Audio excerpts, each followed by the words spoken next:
Bagi Huang Fu Daozi, tahun-tahun sejak dia dipenggal merupakan siksaan yang tak terkatakan. Menjadi manusia tanpa tubuh adalah tekanan mental yang kuat, terutama ketika Anda tidak tahu apakah Anda dapat bertahan hidup atau berapa lama Anda dapat hidup. Anda telah mengalami ditelan oleh hiu, kura-kura, dan semua jenis makhluk laut yang aneh, dan telah digunakan sebagai palu meteor berkali-kali. Yang lebih mengerikan adalah Anda telah dilemparkan ke dalam tas penyimpanan dan tinggal di sana selama beberapa tahun. Di bawah perlindungan Lian Bao, kesadarannya tetap terjaga sepanjang waktu, yang berarti bahwa ia sebenarnya tidak dapat tertidur. Bahkan setiap kali Fang Xing menariknya keluar, ia hanya menutup matanya dan memaksakan diri untuk bermeditasi karena terlalu menyakitkan untuk tetap membuka matanya. Ia terbangun hanya setelah ditampar 2 kali karena ia belum sadar. Jika ia benar-benar dapat tertidur, itu bukanlah sesuatu yang dapat dibangunkan dengan tamparan. Selama bertahun-tahun, ia menderita dan merasakan berlalunya setiap menit. Entah Fang Xing telah memanfaatkannya untuk menangkap penyu laut, menggunakannya sebagai palu meteor, atau memaksanya menceritakan rahasianya, setidaknya dia sempat berkomunikasi dengannya. Namun dalam waktu yang lama berikutnya, hantu kecil itu seolah lupa diri dan tidak pernah melihatnya lagi. Huang Fu Daozi bahkan berpikir dalam hati ngeri bahwa dia akan tinggal di dalam tas penyimpanan abadi itu selamanya.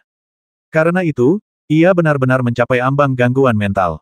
Dia telah berdoa secara diam-diam berkali-kali, asalkan Fang Xing bersedia melepaskannya, bahkan jika dia benar-benar ingin membasminya, itu akan baik-baik saja. Dia bersedia melakukan apa saja agar bebas. Namun, setelah hampir 3 tahun, akhirnya dia bertemu lagi dengan Fang Xing. Sebelum dia bisa menceritakan semuanya tentang batasnya, Fang Xing meminta maaf kepadanya dan berkata, hebat sekali kamu bisa bertahan selama ini. Apakah kamu ingin bebas atau tidak tergantung pada saat ini? Jika kamu bisa membantu masalah ini, aku akan membantumu bebas, dan itu bukan hal yang mustahil. Sambil berkata demikian, dia mengikatkan rantai besi Yinming ke rambutnya dan berteriak, pergi. Senior, Tuan Muda, Kakak, tolong dengarkan aku dulu. Huang Fu Daozi terus-menerus melepaskan pikiran spiritualnya, takut kalau Fang Xing akan melemparkannya ke suatu sudut dan membuatnya menunggu selama beberapa tahun. Aku benar-benar tidak tahan lagi. Tolong berbaik hati dan bantu aku keluar dari ini.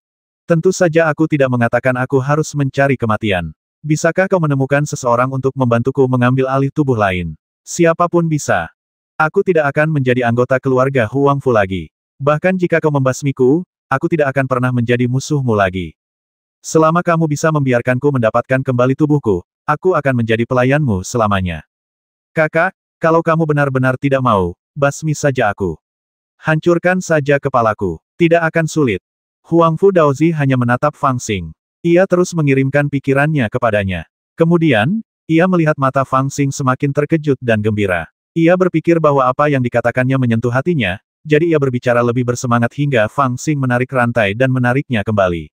Kemudian ia memegang kepalanya dan berteriak dengan gembira, benar-benar berhasil. Apa gunanya? Huang Fu Daozi belum pulih dari keterkejutannya. Mata Fang Xing berbinar-binar karena kegembiraan. Usahanya tidak sia-sia, dia benar-benar menemukan cara untuk melawan energi kematian Hongmeng. Harta karun teratai. Harta karun di kepala Huang Fu Daozi yang melindungi kesadaran abadinya memang satu-satunya cara untuk melawan energi kematian Hongmeng.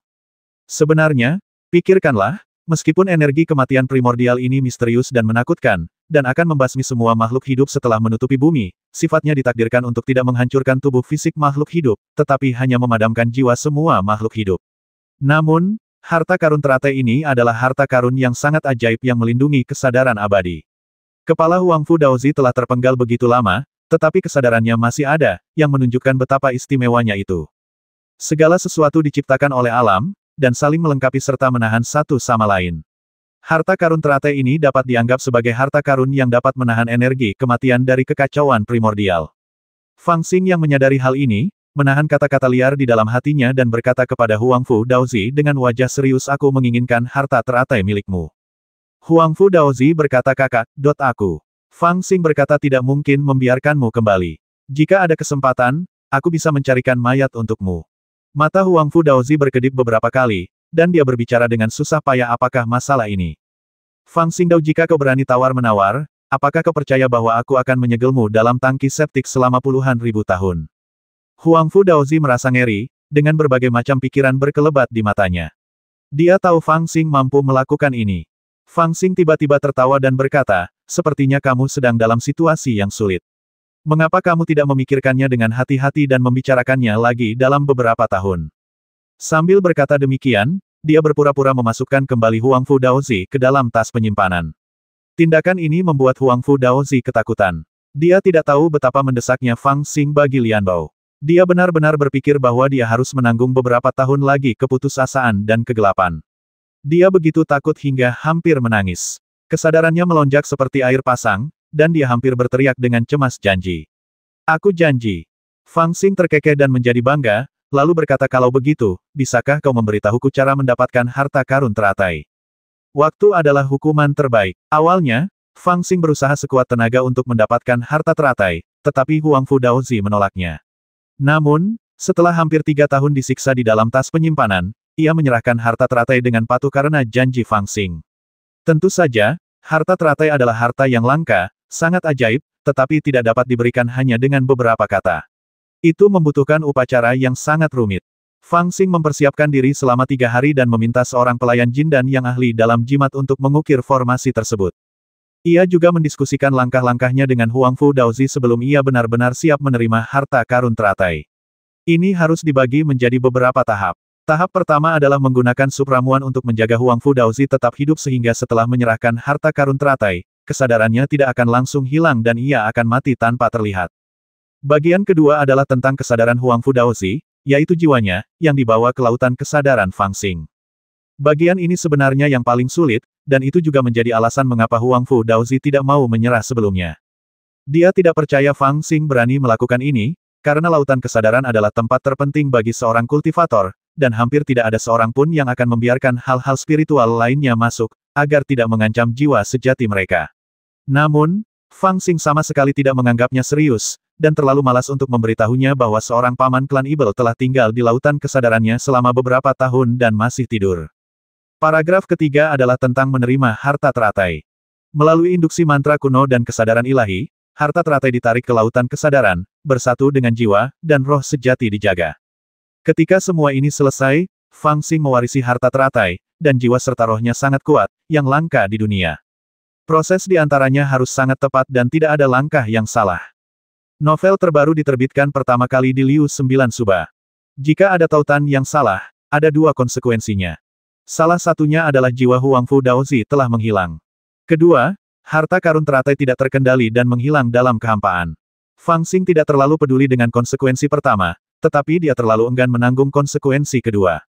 Maka dia menjadi sangat serius. Kecuali untuk langkah mengukir susunan rune, yang dia minta kepada seorang pelayan tua dari keluarga hentian yang ahli dalam rune untuk melakukannya, dia mengatur sendiri semua langkah lainnya. Dia begitu serius hanya ketika dia sedang berlatih kekuatan magis Yin Yang Millstone. Akhirnya, ketika hari ke-7 tiba, ia telah melakukan semua persiapan dan secara resmi memulai upacara penarikan bunga teratai ke dalam tubuhnya. Kakak, kamu, tolong jangan curang. Sesaat sebelum Huang Fu Daozi menyerahkan Lian Bao, wajahnya dipenuhi kesedihan, dan dia memohon pada Fang Xing dalam hatinya. Jangan khawatir, aku tidak pernah menipu siapapun. Fang Xing meyakinkan Huang Fu Daozi dengan sangat serius, dengan ekspresi tulus di wajahnya. Kakak, kurasa aku perlu menjelaskan sesuatu padamu. Sebenarnya aku tidak ingin melakukan itu. Huang Fu Daozi masih agak khawatir, kesadarannya terputus-putus dan dia terus bergumam. Apa gunanya menjelaskan? Kau telah membasmi orang tua itu, tetapi aku tidak berniat melepaskanmu. Bahkan jika aku membantumu merebut tubuh lain, kau harus menjadi pelayanku selama sisa hidupmu. Dan kau tidak akan pernah bisa berdiri lagi. Aku akan melepaskanmu ketika aku merasa kau telah melakukan cukup banyak hal untuk menebus dosa-dosamu. Mengenai keluarga Huang Fumu, aku tidak pernah berniat untuk menyerah dari awal hingga akhir. Kumohon. Kata-kata Fang Xing tegas dan tanpa ampun, tetapi Huang Fu Daozi merasa lega setelah mendengarnya. Itu bukan sesuatu yang baik untuk dikatakan, tapi kedengarannya seperti kebenaran. Dia memejamkan matanya sedikit, memaksa dirinya menenangkan pikirannya, lalu membuka bibirnya sedikit dan melafalkan serangkaian mantra diam-diam. Ada simbol berbentuk teratai yang berkedip-kedip di antara kedua alis Huang Fu Daozi, berkilauan dengan cahaya misterius. Setelah dia melafalkan serangkaian mantra ini, simbol berbentuk teratai itu menjadi semakin terang. Sebuah bola cahaya putih dengan sedikit warna merah bersinar terang, bahkan sedikit menyilaukan. Setelah beberapa tarikan napas, bola cahaya itu menjadi sangat terang, lalu perlahan melayang keluar dari antara kedua alisnya. Apakah ini tubuh asli Lian Bao? Fang Xing menahan napas dan menatap bola cahaya itu dengan mata terbelalak. Di dalam cahaya itu, ada bunga teratai seukuran kepalan tangan bayi yang tergantung. Bunga itu bening seperti glasir berwarna dan transparan seluruhnya, tetapi ada garis-garis merah darah samar yang terjalin di kelopak bunga teratai itu, memancarkan spiritualitas yang kaya. Sekilas, bunga itu tampak memiliki kehidupannya sendiri, dan seperti peri, cantik tak terlukiskan. Segel teratai berasal dari Sekte Buddha kuno. Ini adalah harta karun yang membuat jiwa menjadi abadi. Cermin dewa dan Ibel Yin yang berputar, dan pikiran-pikiran ilahi mengalir dalam hati Fang Xing, memungkinkan Fang Xing memahami asal-usul dan akar dari harta karun teratai ini. Ternyata itu adalah Sekte Buddha kuno yang telah dihancurkan. Sedikit keterkejutan melintas di benak Fang Xing, tetapi dia tidak banyak memikirkannya. Waktu mendesak dan dia tidak punya waktu untuk terganggu. Dia menghela napas ringan, lalu merentangkan kelima jari tangan kanannya dan menutupi ubun-ubun kepala Huang Fu Daozi. Kekuatan spiritualnya keluar, dan dengan kerjasama aktif dari jiwa Huang Fu Daozi, dia menangkap bola cahaya, yang persis seperti jiwa Huang Fu Daozi. Kemudian Fang Xing membawanya ke lautan kesadarannya dan mengabaikannya. Pandangannya tertuju pada guk-guk laut teratai dan dia membisikkan nama yang baru saja dikenalinya Ayo, guk-guk laut teratai. Ia perlahan melantunkan mantra, lalu bunga teratai itu perlahan dituntun ke keningnya. Harta karun teratai itu dimasukkan ke tengah alis, dan langsung terwujud di lautan kesadaran Fang Xing. Untuk sesaat, lautan kesadaran yang tadinya damai, tiba-tiba memancarkan cahaya terang dan berguncang terus-menerus, seolah-olah gempa bumi dahsyat telah terjadi di dunia ini. Pada saat ini, bahkan area misterius di lautan kesadaran Fang Xing bergetar, seolah-olah beberapa roh sejati yang menunggu sesuatu sedang terbangun dan mengamati. Jiwa sejati Fang Xing, yang tengah duduk bersila di dalam pagoda Tao setinggi 9 lantai, memperlihatkan sedikit kesakitan di wajahnya yang tenang. Segel teratai diperkenalkan ke lautan kesadaran. Harta karun ini terlalu kuat dan menyebabkan tekanan besar pada lautan kesadaran pihak lain. Roh Huang Fu Daozi memasuki lautan kesadaran Fang Xing sebelum Lian Bao. Awalnya dia tampak ketakutan, tetapi pada saat ini dia akhirnya menunjukkan sedikit ketenangan. Bola cahaya itu berubah menjadi seorang pria tinggi dan tampan dalam jubah putih, dengan ujung tajam yang menyilaukan seperti matahari. Tatapannya berangsur-angsur menjadi tenang dan jatuh ke menara Tao Fang Xing. Alisnya berkerut dan matanya sedikit berkedip. Dia benar-benar membiarkanku masuk ke lautan kesadarannya dengan begitu mudahnya.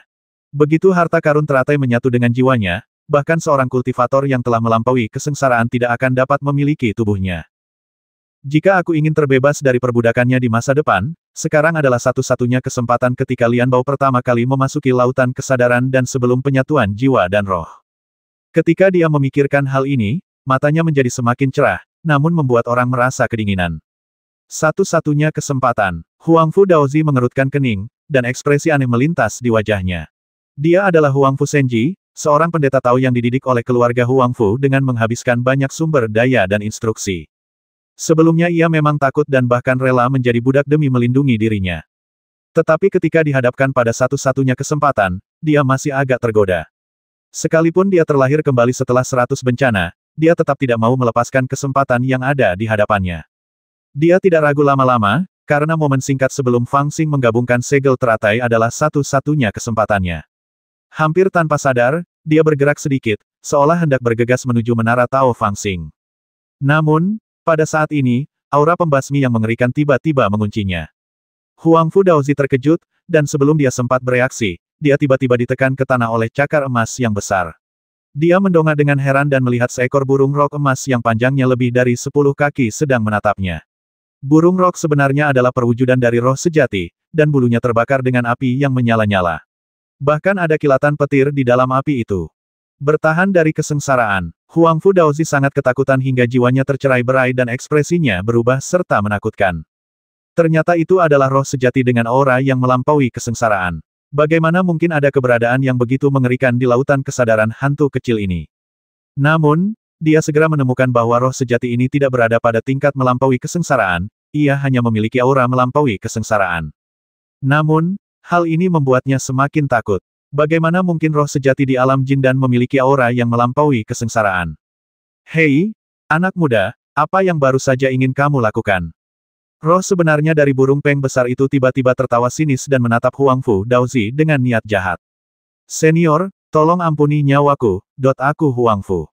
Huang Fu Daozi segera memohon belas kasihan. Dengan hanya jiwa pembangun fondasi, dia tidak akan pernah bisa menandingi roh sejati di depannya.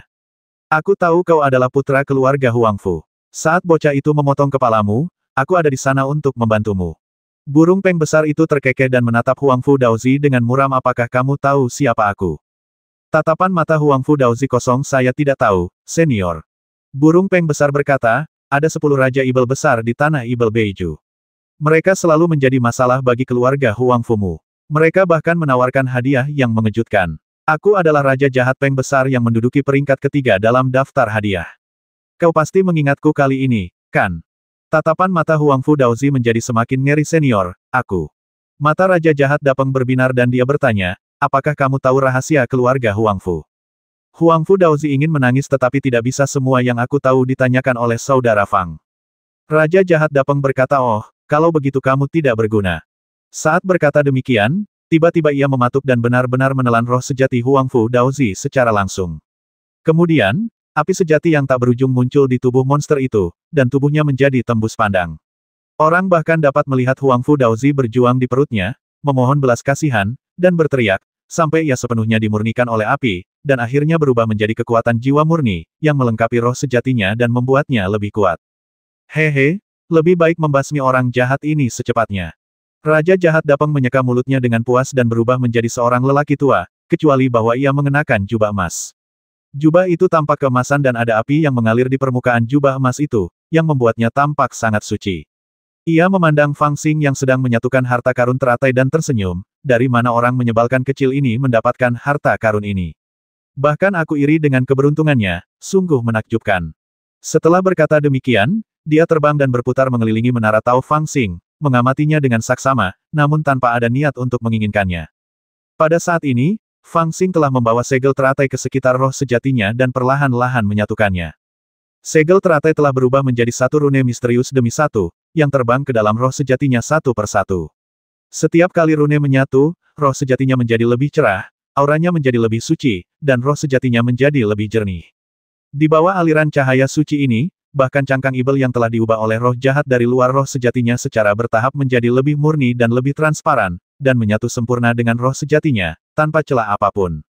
Setelah jangka waktu yang tidak diketahui, segel teratai telah sepenuhnya menyatu dengan roh sejati Fang Xing. Jiwa sejati Fang Xing yang semula duduk bersila di dalam pagoda Tao, kini duduk tegak di atas panggung Tao berbentuk teratai yang mengambang. Roh sejatinya adalah orang suci di dalam dan ibel di luar. Dari penampilannya, dia jelas merupakan roh ibel dengan 3 kepala dan 6 lengan serta mata vertikal di dahinya. Dan di atas panggung teratai muncullah seorang Raja Ibel yang duduk bersila dalam meditasi. Novel terbaru diterbitkan pertama kali di Liu 9 Suba. Untuk sesaat, yang sakral dan yang jahat terintegrasi dengan sempurna. Pada saat yang sama, jiwa dan kesadaran sejati Fang Xing jelas telah mengalami perubahan yang mengguncang bumi. Kesadaran spiritualnya sudah kuat, jauh melampaui rekan-rekannya, yang sebenarnya diwakili oleh kekuatan jiwanya. Sekarang, meskipun jiwanya tidak terus tumbuh kuat, jiwanya telah menjadi jauh lebih kokoh, dan hampir ada perasaan keabadian. Tidak lama kemudian, Fang Xing yang perlahan merasakan perubahan dalam dirinya, perlahan membuka matanya. Haha, nak, peruntunganmu saat ini begitu baik, bahkan aku iri padamu. Melihat penyatuan Fang Xing telah sempurna, Raja Jahat Dapeng tertawa. Lao Xie, kau sudah bangun, dasar orang menyebalkan tua. Ketika Fang Xing melihat Raja Jahat Dapeng, dia sedikit tertegun, lalu tertawa. Setelah ia mengisi ulang Samadhi True Fire, atau ketika ia mengisi ulang Samadhi True Fire, Raja Jahat Peng Agung juga memperoleh banyak manfaat. Setelah jiwanya ditempa oleh Samadhi True Fire, ia awalnya adalah roh sejati di alam inti emas, tetapi sekarang ia tiba-tiba memiliki aura yang melampaui kesengsaraan. Sebelumnya, untuk mencerna keberuntungan yang tak terkatakan ini, ia telah tertidur lelap, tetapi sekarang ia telah terbangun, dan tampaknya ia juga telah memperoleh keberuntungan, dan telah berubah drastis. Raja Jahat Dapeng terdiam sesaat, lalu berkata dengan marah, dasar orang menyebalkan kecil, tidak bisakah kau bersikap lebih sopan padaku? Tahukah kau bahwa jika bukan karena aku, kau mungkin telah dirasuki oleh anak dari keluarga Huang Fu itu? Fang Xing mendengus dan berkata, aku tahu ada yang salah dengannya, tetapi aku hanya berjanji untuk mengampuni dia. Jika aku tidak menuntunnya untuk menunjukkan niatnya yang tidak jujur, bagaimana aku bisa membasminya secara langsung? Hehe, jika dia benar-benar menyerbu ke arahku saat itu, aku akan memiliki setidaknya 9 cara untuk membuat jiwanya menghilang begitu saja. 9 cara. Aku tidak menyangka bahwa kamu, seorang lelaki tua, sampai di sana lebih dulu. Jangan bicara dengan baik. Aku tahu kamu juga punya niat buruk. Sebenarnya, Kamu hanya menyukai roh sejati itu dan menelannya dengan sengaja untuk mengisi kembali kekuatan jiwamu, kan? Raja jahat Dapeng diungkap oleh Fang Xingdao. Dia tersenyum dan mengalihkan topik pembicaraan, aku sedang tertidur lelap, tetapi getaran di lautan kesadaranmu membangunkanku. Kupikir kau akan membentuk pil, tetapi aku tidak menyangka itu adalah harta yang langka.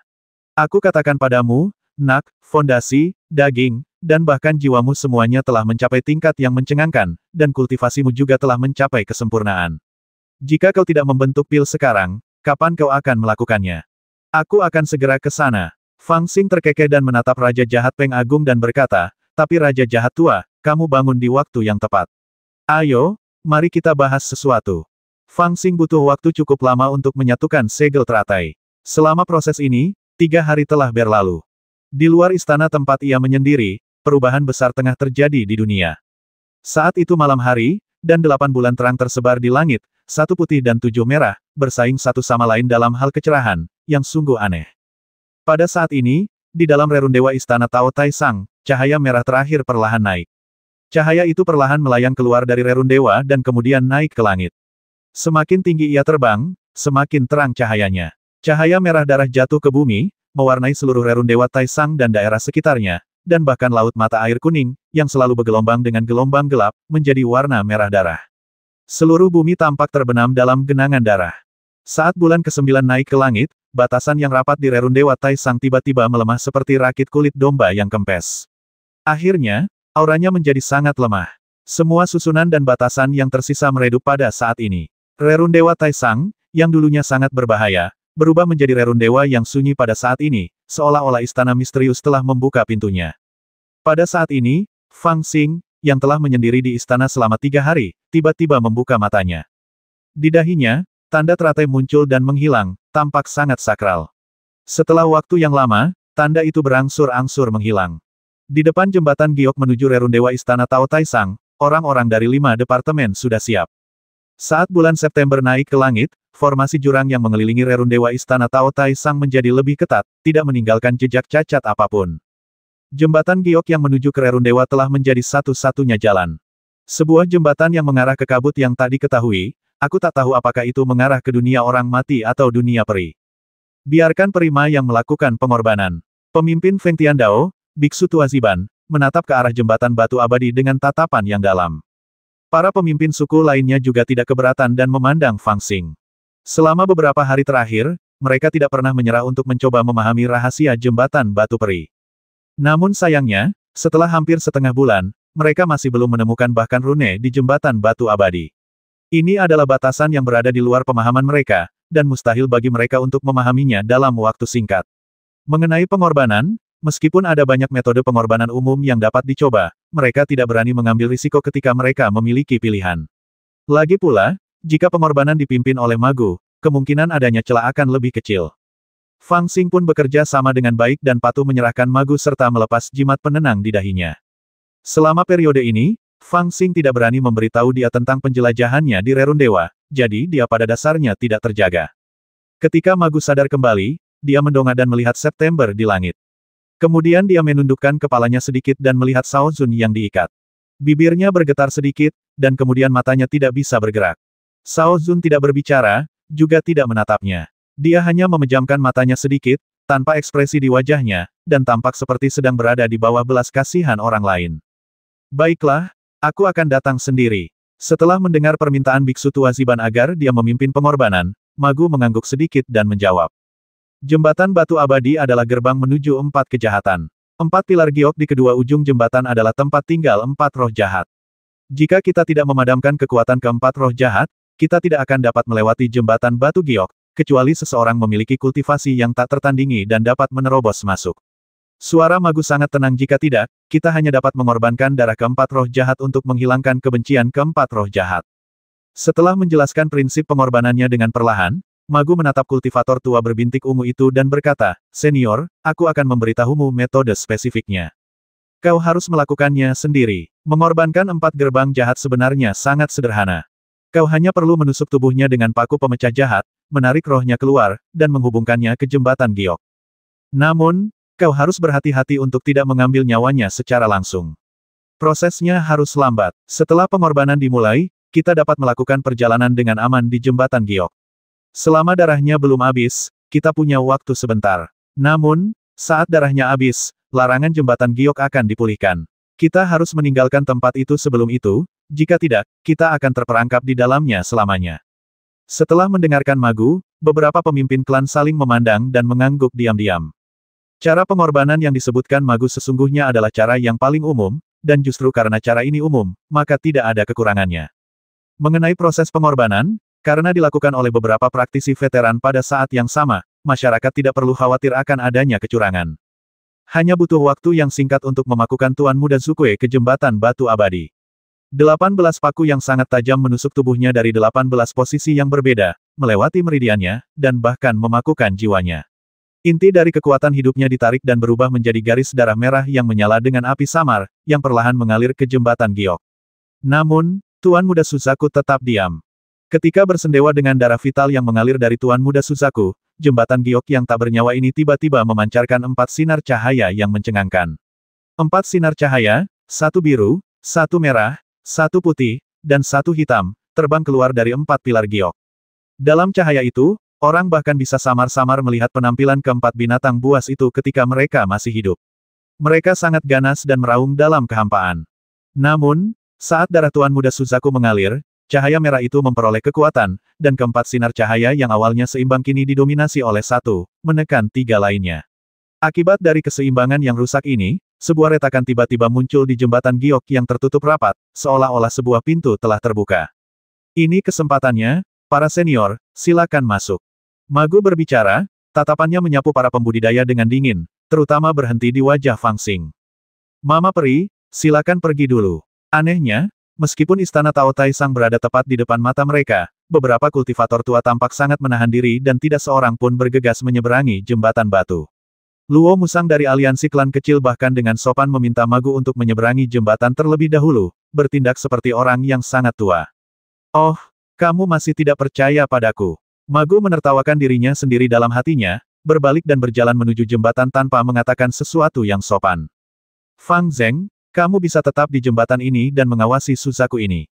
Berikan dukungan untuk kami jika terjadi kecelakaan. Sebelum melangkah ke jembatan batu, kultivator tua berbintik ungu dari klan Fengtian memberikan instruksi kepada sesepuh agung Fang Zeng dari klan Fengtian, matanya tampak serius. Jadi begitu, Fang Zeng mengangguk. Meskipun dia tampak agak enggan, dia memutuskan untuk tetap tinggal demi situasi keseluruhan. Beberapa klan lain juga meninggalkan orang-orang mereka sendiri dengan kultivasi yang kuat untuk bertahan di sini. Bahkan Fang Xing meminta seorang pelayan Jin dan untuk tetap tinggal. Namun, mereka semua tahu bahwa setelah memasuki istana Tao Tai Sang, akan ada banyak bahaya. Tidak seorang pun dapat mengatakan perubahan seperti apa yang akan terjadi. Tidak disarankan untuk membawa semua orang jauh ke dalam Rerun Dewa. Mereka meninggalkan orang-orang di luar untuk memberikan dukungan jika ada masalah. Pada saat yang sama, Magu, yang memimpin semua orang ke jembatan Xianxi, juga menjadi sasaran beberapa biksu tua dari klan tersebut. Pada titik ini, mereka tidak bisa mempercayai siapapun dan hanya bisa bertindak hati-hati sendiri. Mereka benar-benar mempersembahkan korban. Apa sebenarnya yang mereka coba lakukan? Hingga ia melangkah ke jembatan giok, Fang Xing hanya menonton dengan dingin tanpa berkata sepatah kata pun, bertingkah seolah-olah dia bodoh. Novel terbaru diterbitkan pertama kali di Liu 9 Suba. Ia mengira Suzaku dan Magu akan melakukan sesuatu yang mewah selama pengorbanan, tetapi ia tidak menyangka bahwa Magu tidak melakukannya sendiri, tetapi meminta para pemimpin beberapa klan untuk melakukan pengorbanan. 18 paku padat dipaku ke tubuh Suzaku. Tidak hanya garis keturunannya, tetapi bahkan jiwanya pun dipaku. Mustahil baginya untuk mencabut paku-paku itu dengan kekuatannya sendiri. Selain itu, setiap klan telah meninggalkan para ahli untuk memantaunya, jadi mustahil bagi orang luar untuk menyelamatkannya dengan paksa. Mungkinkah Suzaku benar-benar menerima nasibnya dan bersedia untuk dikorbankan? Dia punya firasat bahwa Suzaku bukanlah orang yang jujur, tetapi dia tidak dapat menemukan kekurangan apapun untuk saat ini, jadi dia hanya bisa berhati-hati 2 kali lipat. Pertama kali dia memasuki Rerun Dewa dari jembatan giok, dia juga sangat berhati-hati. Naga merah tidak pernah meninggalkan sisinya, siap melompat ke kepala naga dan melarikan diri kapan saja jika ada masalah. Adapun cermin perunggu yang akan bersinar terang dan secara otomatis terbang keluar untuk memandu jalan setelah memasuki Guiksu, dia juga menggunakan beberapa jimat tingkat tinggi untuk menyegelnya secara paksa untuk mencegah perhatian para kultivator tiba-tiba terfokus padanya. Ledakan. Ketika mereka melangkah menuruni anak tangga terakhir jembatan batu abadi, semua kultivator tua yang telah memasuki rerun dewa tiba-tiba menunjukkan rasa sakit dan kebingungan di wajah mereka. Fang Xing mengerti bahwa ini adalah reaksi orang-orang yang memasuki rerun dewa untuk pertama kalinya dan terkejut dengan sisa-sisa pikiran di dalam rerun dewa. Bahkan dia telah menanggungnya karena dia telah mengalaminya 2 kali sebelumnya dan telah siap secara mental. Namun, ini adalah pertama kalinya bagi orang-orang ini. Serangan sisa-sisa pikiran ini datang tanpa peringatan apapun, dan kekuatannya begitu kuat sehingga meskipun beberapa kultivator veteran berada di alam Mahayana inti emas, ekspresi mereka berubah pada saat yang sama. Mereka tetap teguh dalam hati, tetapi melonggarkan kewaspadaan mereka terhadap Magu. Magu segera memanfaatkan kesempatan ini dan tiba-tiba sosoknya berubah seperti asap, melesat menuju rerun dewa. Fang Xing melihat tindakannya, tetapi tidak mencoba menghentikannya. Dia hanya menonton dengan dingin. Oh tidak, gadis itu kabur. Kejar dia. Bagaimanapun, mereka memiliki basis kultivasi yang dalam, jadi para kultivator tua itu hanya butuh 2 atau 3 tarikan napas untuk menenangkan diri. Nenek Yao adalah yang pertama berteriak, dan dia berubah menjadi aliran cahaya dan bergegas maju, mengejar Magu yang telah melarikan diri hampir 100 kaki jauhnya. Melihat ini, para kultivator tua lainnya juga mengikuti dengan saksama, dan memerintahkan orang-orang yang menjaga jembatan untuk mengawasi Zukue dengan saksama untuk mencegah kecelakaan. Fang Xing sudah lama tahu tentang hubungan antara Magu dan Suzaku, jadi dia selalu waspada terhadap kedua orang ini. Namun, para kultivator tua ini sudah hidup lama dan cukup cerdik untuk melakukan segala sesuatunya dengan sempurna. Mereka tidak ingin ada kesalahan yang terjadi dalam hubungan apapun. Haruskah kita tinggalkan saja mereka dan pergi mencari harta karun itu, atau melihat trik apa yang dimainkan Magu? Pikiran ini terlintas di benak Fang Xing dengan cepat, dan akhirnya dia membuat keputusan. Dia melompat ke kepala naga dan mengejar Magu. Tepat saat Fang Xing mengikutinya, Suzaku, yang dipaku di jembatan dan tampaknya telah menerima nasibnya, tiba-tiba mendongak ke rerun dewa. Cahaya yang ganas melintas di matanya, dan kemudian, tubuhnya, yang dipaku oleh 18 paku yang patah, mulai bergerak perlahan. Darah yang menetes dari tubuhnya secara bertahap menjadi lebih cepat, dan secara bertahap menyulut api yang mengejutkan. Suara mendesing. Tiba-tiba sebilah pedang panjang terhunus dan diarahkan ke dahinya dari kejauhan. Tetua Fang Zheng dari klan Feng Tian memasang ekspresi muram di wajahnya dan berteriak dingin, jangan pernah berpikir untuk memainkan trik apapun. Zukue tiba-tiba tertawa, matanya bersinar dengan ganas, dan berbicara di depan semua kultivator untuk pertama kalinya jika kalian membasmiku, mereka tidak akan pernah bisa keluar, dan kalian tidak akan pernah bisa masuk. Beranikah kalian menusukku dengan pedang ini? Haha. Saat dia tertawa terbahak-bahak, energi spiritual di tubuhnya melonjak lebih hebat lagi, dan api merah menyala secara bertahap di sekelilingnya, bersinar terang. Tangkap dia dulu. Melihat Zukue bertingkah aneh, Tetua Agung Fang Zheng berteriak dingin dan membuat keputusan. Dia punya firasat samar bahwa ada sesuatu yang salah. Para kultivator di Guiksu semuanya sangat akrab dengan kuku jahat yang mematahkan. Ini adalah senjata sihir khusus yang dapat menghancurkan tubuh dan jiwa, dan ini merupakan evolusi dari senjata sihir yang secara khusus digunakan untuk menghadapi binatang buas. Sudah ada 18 paku mematikan yang dipaku ke tubuh Zukue. Meskipun kekuatan yang digunakan saat memakukannya tidak kuat untuk mempertahankan hidupnya sedikit lebih lama dan memberi lebih banyak waktu bagi para kultivator yang memasuki rerun dewa, jiwanya masih terbasmi oleh 18 paku itu. Secara logika, jiwanya seharusnya sudah sepenuhnya ditaklukkan. Terlebih lagi, penampilan Suzaku juga aneh. Tidak ada yang bisa mengeluarkan 18 paku jahat itu. Apa yang ingin dilakukannya sekarang? Fang Zheng, menyadari ada sesuatu yang salah, segera menghunus pedangnya, mencoba menangkap Suzaku dan mencari tahu apa yang sedang terjadi. Namun, tepat saat pedangnya hendak menusuk Suzaku, Suzaku tiba-tiba tersenyum muram, dan darah di tubuhnya melonjak. Setiap tetes darah meledak menjadi api yang sangat panas, yang benar-benar mengelilinginya. Pada saat yang sama, lampu merah di jembatan giok, yang mewakili leluhur kuno Suzaku, tiba-tiba menjadi lebih terang dan terbang di sekitar Suzaku seolah-olah memiliki kesadaran. Memang benar bahwa Suzaku tidak lagi memiliki kekuatan untuk mengeluarkan 18 paku jahat, tetapi, secara mengejutkan mengerahkan kekuatan jembatan giok. Pedang Fang Zheng berisi seluruh kultivasinya dan cukup untuk menyegel langit dan bumi. Namun, saat dia menusukkan cahaya merah pada saat ini, seolah-olah dia telah menusuk ke dalam kehampaan. Secara samar, dia memiliki ilusi di depannya. Dia tampak melihat burung vermilion yang ganas, meraung ganas ke arahnya dan menukik ke bawah. Pada saat yang sama, gelombang panas yang membakar melonjak di atasnya. Pedang ajaib di tangannya, yang terbuat dari besi hitam yang ditempa 100 kali lipat, sebenarnya meleleh menjadi besi cair di bawah gelombang panas ini. Tidak bagus. Ketika Fang Zheng melihat pemandangan ini, dia juga ketakutan dan terbang kembali dengan wajah pucat. Pada saat ini, burung vermilion telah berubah menjadi bola api raksasa dengan radius 10 kaki. Dari waktu ke waktu, cairan besi menetes dari bola api tersebut. Kuku-kuku patah yang dipaku di tubuhnya meleleh menjadi besi cair oleh api yang luar biasa, dan menetes ke tanah. 9 jalan menuju surga, dan takdir menganugerahkannya kepada sang murid. Kekayaan istana Tao tertinggi ditakdirkan menjadi milikku saja. Beraninya kalian, sekelompok orang luar, ingin terlibat. Suara Tuan Muda Suzaku terdengar di dalam bola api, dingin, menghina, dan menyeramkan. Kamu, apa yang sebenarnya kamu lakukan? Tetua Agung Fang Zheng dari klan Feng Tian berteriak dingin, kaget dan bingung. Saya hanya ingin kamu tahu siapa mangsa dan siapa pemburu. Tuan Muda Suzaku mencibir, terdengar sangat bangga. Wus! Tiba-tiba ia berbalik dan terbang ke Rerun Dewa Taisang. Meskipun formasi di dalam Rerun Dewa Taisang telah ditutup dan segala macam pembatasan telah dibatasi, tidak lagi secara aktif menyakiti orang, pembatasan itu tetap ada. Tidak peduli seberapa tinggi tingkat kultivasinya, kecuali mereka ingin melawan pembatasan, mereka tidak akan pernah berani terbang gegabah di langit. Saat ini, Suzaku sama sekali tidak peduli dengan pembatasan itu. Segala batasan terbakar menjadi ketiadaan oleh kekuatan api luar biasa yang melilit tubuhnya sebelum menyentuhnya. Bola api, seperti matahari, meninggalkan ekor api yang panjang dan langsung masuk ke kedalaman Rerun Dewa. Pada saat ini, kultivator tua berbintik-bintik ungu dari klan Feng Tian, Nenek Yao dari klan Bai Yue dan lainnya juga mendekati Magu dengan cepat.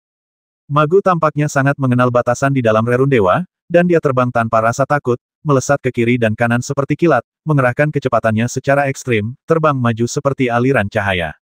Meskipun kultivator tua dengan bintik-bintik ungu dari klan Feng Tian dan Nenek Yao dari klan Bai Yue memiliki tingkat kultivasi yang lebih tinggi darinya, mereka takut dengan batasan yang tersembunyi di sekitar mereka, jadi kecepatan mereka ditekan, dan mereka tidak dapat mengejarnya untuk sementara waktu.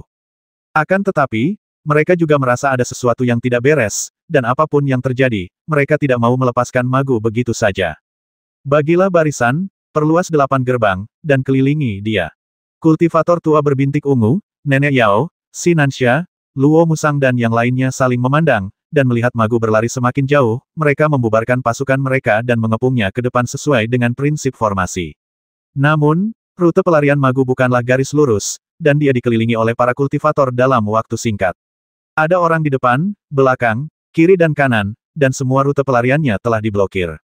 Ma Fairy, kita telah bekerja sama dengan baik selama ini. Sekarang kita akhirnya memasuki Istana Tao, mengapa kamu melarikan diri?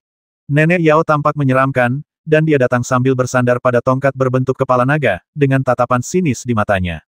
Dia pasti menyembunyikan sesuatu dari kita. Aku tidak bisa mengetahuinya, dan aku merasa tidak enak. Jika dia tidak mau memberitahuku, mari kita selidiki jiwanya. Luo Musang juga mendekat dari sudut lain dan berbicara dengan suara dingin. Ketakutan di hatinya membuatnya tidak bisa tertawa. Tidak perlu mencari tahu dari hatimu. Apapun yang ingin kau ketahui sekarang, Magu akan memberitahumu kebenarannya tanpa menyembunyikan apapun. Saat itu, Magu dikelilingi oleh taman yang terbengkalai. Tempat ini tampak seperti taman di masa lalu, dan bahkan terlihat deretan ladang spiritual. Dia berada di tengah taman, di mana terdapat meja batu dan beberapa bangku bundar. Dia tampak tidak ingin melarikan diri lagi, jadi dia duduk dengan lembut di bangku bundar, mengangkat rambutnya, dan menjawab dengan lembut. Kenapa kamu melarikan diri? Para praktisi saling memandang, dan kemudian mereka merasa tidak ada lagi yang perlu ditanyakan. Setelah beberapa saat, Nenek Yao yang berbicara lebih dulu, dan dia bertanya dengan tegas. Karena aku belum ingin mati. Magu menjawab dengan lembut, jika aku melarikan diri, aku masih punya kesempatan untuk bertahan hidup. Jika aku tidak melarikan diri. Novel terbaru diterbitkan pertama kali di Liu 9 Suba. Mata kultivator tua berbintik ungu dari klan Feng Tian berbinar, dan dia melangkah maju. Apa maksudmu dengan itu? Magu tersenyum lembut dan berkata, ceritanya panjang, dan ini terkait dengan pencarian kita terhadap rahasia keluarga Long. Apakah kalian ingin mendengarnya, para senior? Beberapa pemimpin langsung mengerutkan kening. Mereka sekarang berada di Rerun Dewa Taisang, siapa yang punya waktu untuk mendengarkan omong kosongmu? Tepat saat dia hendak memarahinya, Fang Xing tiba-tiba tersenyum dan berkata, silakan saja katakan padaku. Aku ingin mendengarnya. Melihat para pemimpin lainnya menatapnya, Fang Xing tersenyum dan berkata, dia tidak bisa lepas dari genggamanku, jadi mengapa kamu takut dia menjadi kupu-kupu malamku? Mendengar hal itu, para pemimpin beberapa suku terdiam, yang dianggap sebagai persetujuan mereka. Nenek Yao, yang berasal dari klan Yue, melangkah maju dan menjentikkan kelima jarinya. Beberapa sinar bulan secara misterius terbang ke tubuh Magu dan menghilang dalam sekejap. Gadis, kamu telah terkena teknik rahasia klan Yue. Jika kamu tidak ingin mati terlalu menyedihkan, sebaiknya kamu tidak melakukan hal-hal yang aneh. Melihat ini, mata suku-suku lain juga berbinar, dan mereka benar-benar mengirim orang untuk menggunakan teknik rahasia atau racun pada Magu. Sebagai senior, akan sangat memalukan bagi mereka untuk melakukan ini kepada junior, tetapi sekarang mereka berada di Rerun Dewa Taisang yang aneh, mereka tidak bisa terlalu peduli. Selain itu, perilaku Magu tadi aneh, jadi dia harus tetap terkendali. Magu terkena beberapa jurus rahasia dan racun, tetapi dia sama sekali tidak peduli. Dia hanya sedikit mengernyit, seolah-olah sedang mengatur kata-katanya. Setelah beberapa saat, dia menatap semua orang dan berkata, kami, klan Sunlong, telah menjelajahi Rerun Dewa Taisang selama ribuan tahun. Kami tahu lebih banyak dari kalian. Bahkan leluhur klan Sunlong kami sebenarnya adalah murid istana Tao Taisang. Hanya saja ketika garis keturunan Tao Taisang dirampok dan gunung ditutup, dia tidak berada di sekte tersebut, jadi dia menjadi salah satu dari sedikit murid istana Tao Taisang yang tidak menderita musibah dengan garis keturunan Tao Taisang. Kemudian, dia mengambil inisiatif untuk memasuki Guiksu, berharap untuk kembali ke istana Tao lagi dan mewarisi garis keturunan Tao Taisang. Mendengar ini, mata para penggarap di ladang berkedip beberapa kali pada saat yang sama, tetapi tidak ada seorang pun yang menjawab.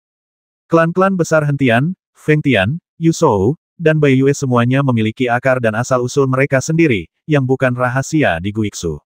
Namun, akar klan Sunlong terdengar untuk pertama kalinya, dan tidak seorang pun mengira bahwa itu terkait dengan istana Tao Taisang. Namun, ketika dia kembali ke Guiksu, dunia telah berubah drastis.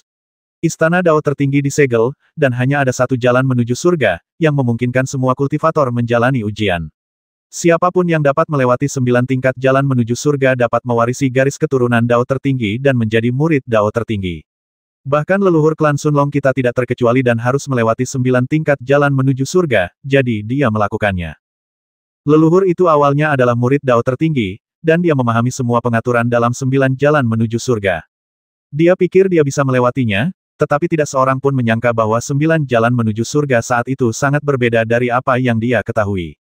Dia melewati 4 jalan pertama, tetapi akhirnya gagal dan harus mengundurkan diri.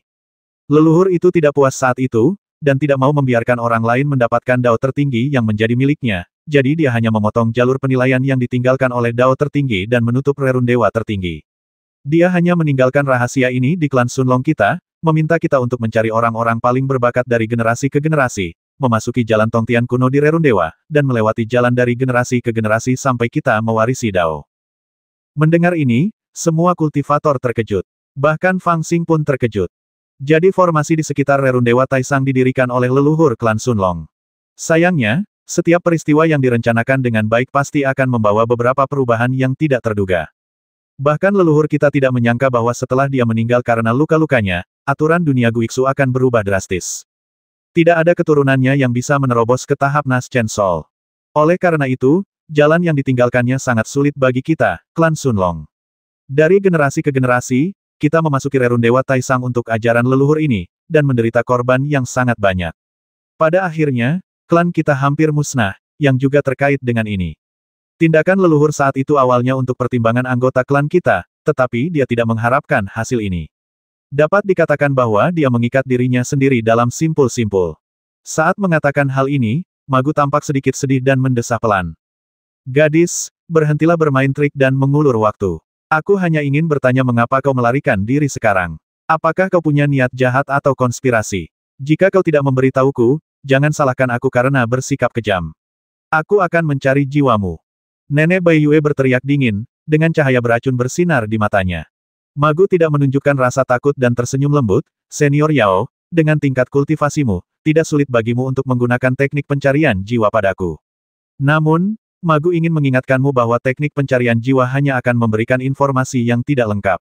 Magu bahkan lebih yakin bahwa dia dapat menghapus sebagian jiwanya sebelum dia meninggal. Jika kamu tidak ingin mendapatkan rahasia yang ditinggalkan oleh pencari naga kami, kamu dapat mencobanya. Setelah mendengar apa yang dikatakan Magu, para pembudidaya segera menjadi lebih agresif. Tidak ada yang berbicara, dan semua orang membuat rencana dalam hati mereka. Sebenarnya, semua kultivator memiliki pemahaman yang dangkal tentang rerun Dewa Taisang. Mereka bukanlah klan Sunlong, dan mereka belum mempelajari segala hal tentang rerun Dewa Taisang selama ribuan tahun. Namun, mereka masih menginginkan kesempatan di Istana Tao Taisang. Itulah sebabnya mereka seperti keledai yang dituntun oleh wortel, datang jauh-jauh ke Istana Tao Taisang, membayar harga yang sangat mahal, tetapi masih ditipu oleh Magu dan melakukan hal-hal yang bertentangan dengan keinginan mereka.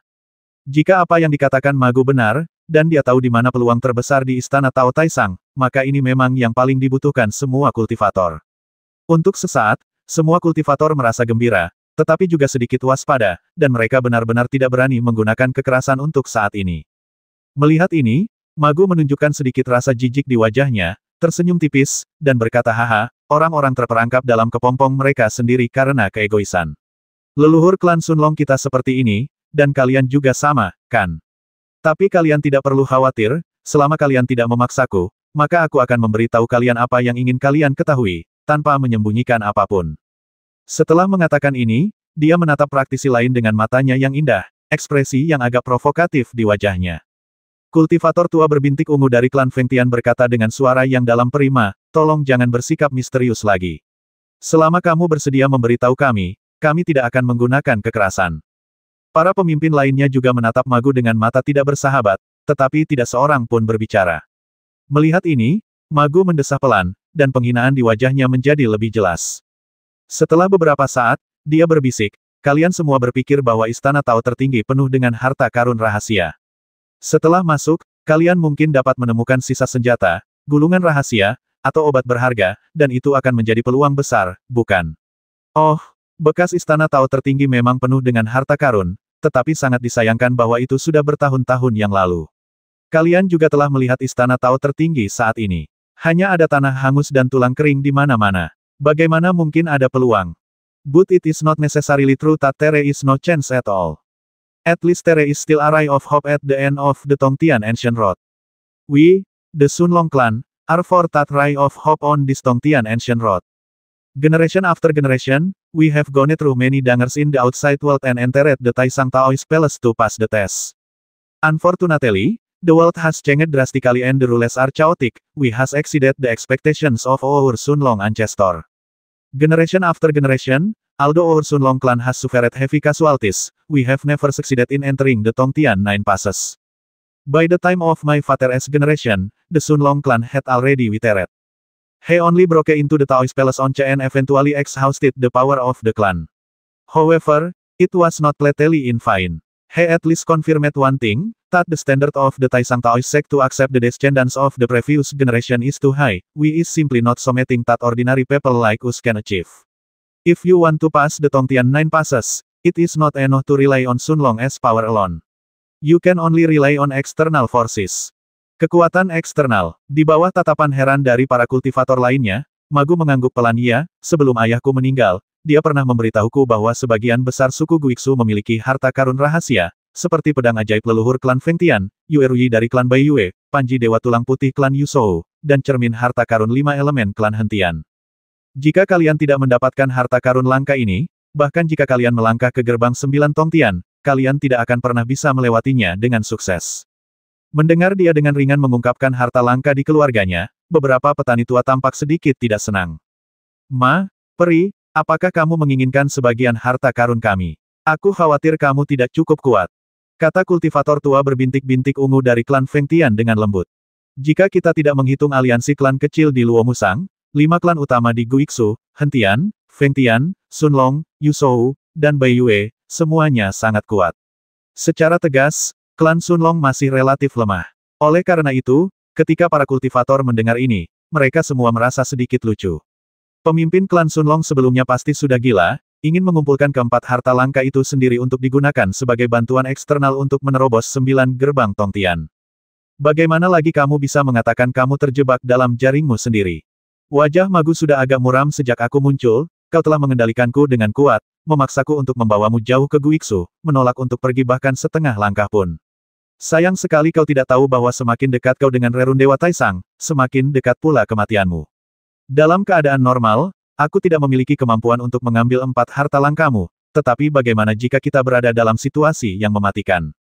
Ketika para pembudidaya mendengar ini, mata mereka berbinar. Nenek Yao dari klan Bai Yue hendak bertanya, tetapi tiba-tiba, angin dingin bertiup. Fang Xing telah merasakan angin itu dengan saksama, dan ketika menciumnya, hatinya bergetar.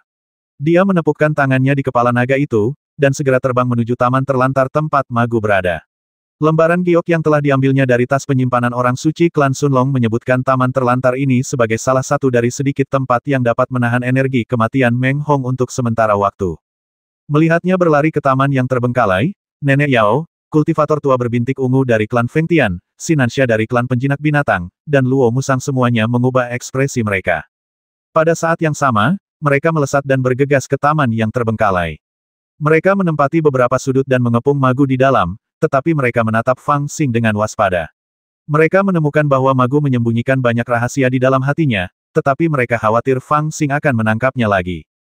Pasukan mereka yang tersisa juga memegang senjata ajaib dan mengepung taman yang ditinggalkan itu, tidak meninggalkan celah apapun. Namun, Fang Xing mengulurkan tangannya dan meminta 8 pelayan inti emas dan Hen Tianning untuk bergegas ke taman yang ditinggalkan. Apa yang dilakukan anak ini? Beberapa kultivator tua bingung dengan tindakan Fang Xing, tetapi Magu menatap Fang Xing dengan heran. Angin mulai bertiup lebih kencang dan lebih cepat. Tepat ketika pelayan inti emas 8 dan Hen Tianning datang ke Fang Xing, suara angin telah bertiup dari jauh keluar taman terbengkalai. Kedua anggota klan Bai Yue awalnya melihat ke arah taman terbengkalai, mengamati dengan saksama perubahan di lapangan. Namun, mereka tidak pernah menyangka bahwa mereka akan terpana oleh angin aneh itu dan terdiam. Lo Hong, King Fu, apa yang terjadi padamu? Nenek Yao menyadari ada sesuatu yang salah, matanya berbinar, dan dia memandang kedua anggota suku itu. Pada saat ini, para biksu yang bertahan di luar taman yang terbengkalai itu tersapu angin, dan satu persatu, mereka kehilangan seluruh nyawa. Itu sangat aneh. Bahkan setelah angin melewati mereka, orang masih bisa melihat bayangan jiwa mereka samar-samar muncul di kehampaan, berjuang melawan angin dan menangis dalam diam. Itu jelas pemandangan jiwa mereka yang tersapu, yang langsung mengejutkan semua biksu. Oh tidak, cepat masuk ke taman. Kultivator tua berbintik ungu dari klan Feng Tian berteriak keras dan menebas kekosongan dengan pedangnya secara bersamaan. Dengan suara keras, pedang hijau di tangannya menyemburkan energi kebenaran, dan benar-benar memotong setengah dari energi kematian yang melonjak bagai gelombang pasang. Sinansha tiba-tiba mendekati sisi Magu, mengangkat telapak tangan kanannya, dan berteriak dingin apa ini. Magu tampak sedih, lalu mendesah pelan, berkata ini disebut Hongmeng Ditki, yang merupakan transformasi dari Hongmeng Daoqi yang menyelimuti seluruh istana Dao di masa lalu sekte Taois tertinggi. Siapapun yang berada di bawah tahap Naschen Soul akan mati jika tersentuh olehnya, dan tidak ada yang dapat menolaknya. Ia juga tidak dapat diprediksi, mundur dan tidak terlihat, dan tidak ada hukum yang dapat ditemukan. Selama bertahun-tahun, rintangan terbesar yang telah mencegah kita menemukan keluarga Long dan memasuki 9 lintasan Tongtian adalah Hongmeng Ditki ini. Apakah ini rencanamu? Kau membawa kami ke Rerun Dewa, hanya untuk membuat kami mati di bawah energi kematian purba ini.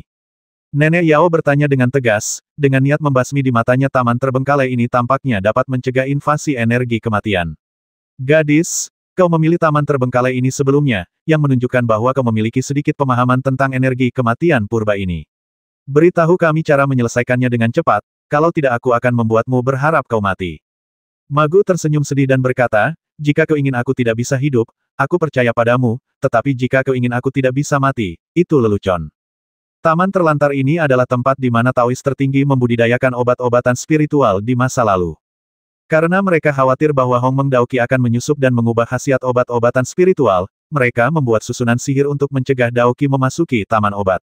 Karena itu, setelah Daoqi berubah menjadi Ki Kematian, ia tidak dapat menyerang taman obat. Ia dapat menahan Ki Kematian, tetapi sayangnya, susunan sihir taman terlantar ini akan segera kehilangan efeknya. Ketika Ki Kematian menyerang, kita semua akan mati bersama. Bagaimana kau bisa memintaku untuk tidak dapat mati? Anda, novel terbaru diterbitkan pertama kali di Liu 9 Suba.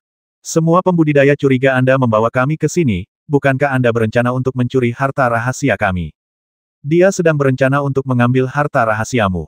Magu mengangguk pelan saat kau meninggal, harta karun rahasia itu secara alami akan tetap ada padamu. Ambil saja perlahan-lahan. Apakah kamu pikir kamu bisa bertahan? Nenek Yao berteriak dengan ganas, dan cakar kurusnya tiba-tiba mencengkeram leher Magu. Magu sama sekali tidak menunjukkan rasa takut. Dia mendesah pelan dan berkata, siapa bilang aku akan selamat? Dia perlahan-lahan menyapukan pandangannya ke wajah para pembudidaya. Suaranya dipenuhi kesedihan, tetapi tidak ada emosi di dalamnya. Aku hanyalah umpan, yang menuntun kalian ke tempat yang mematikan ini. Di mata kalian, hanya jika kalian memelukku erat-erat, kalian akan merasa nyaman untuk mengikutiku.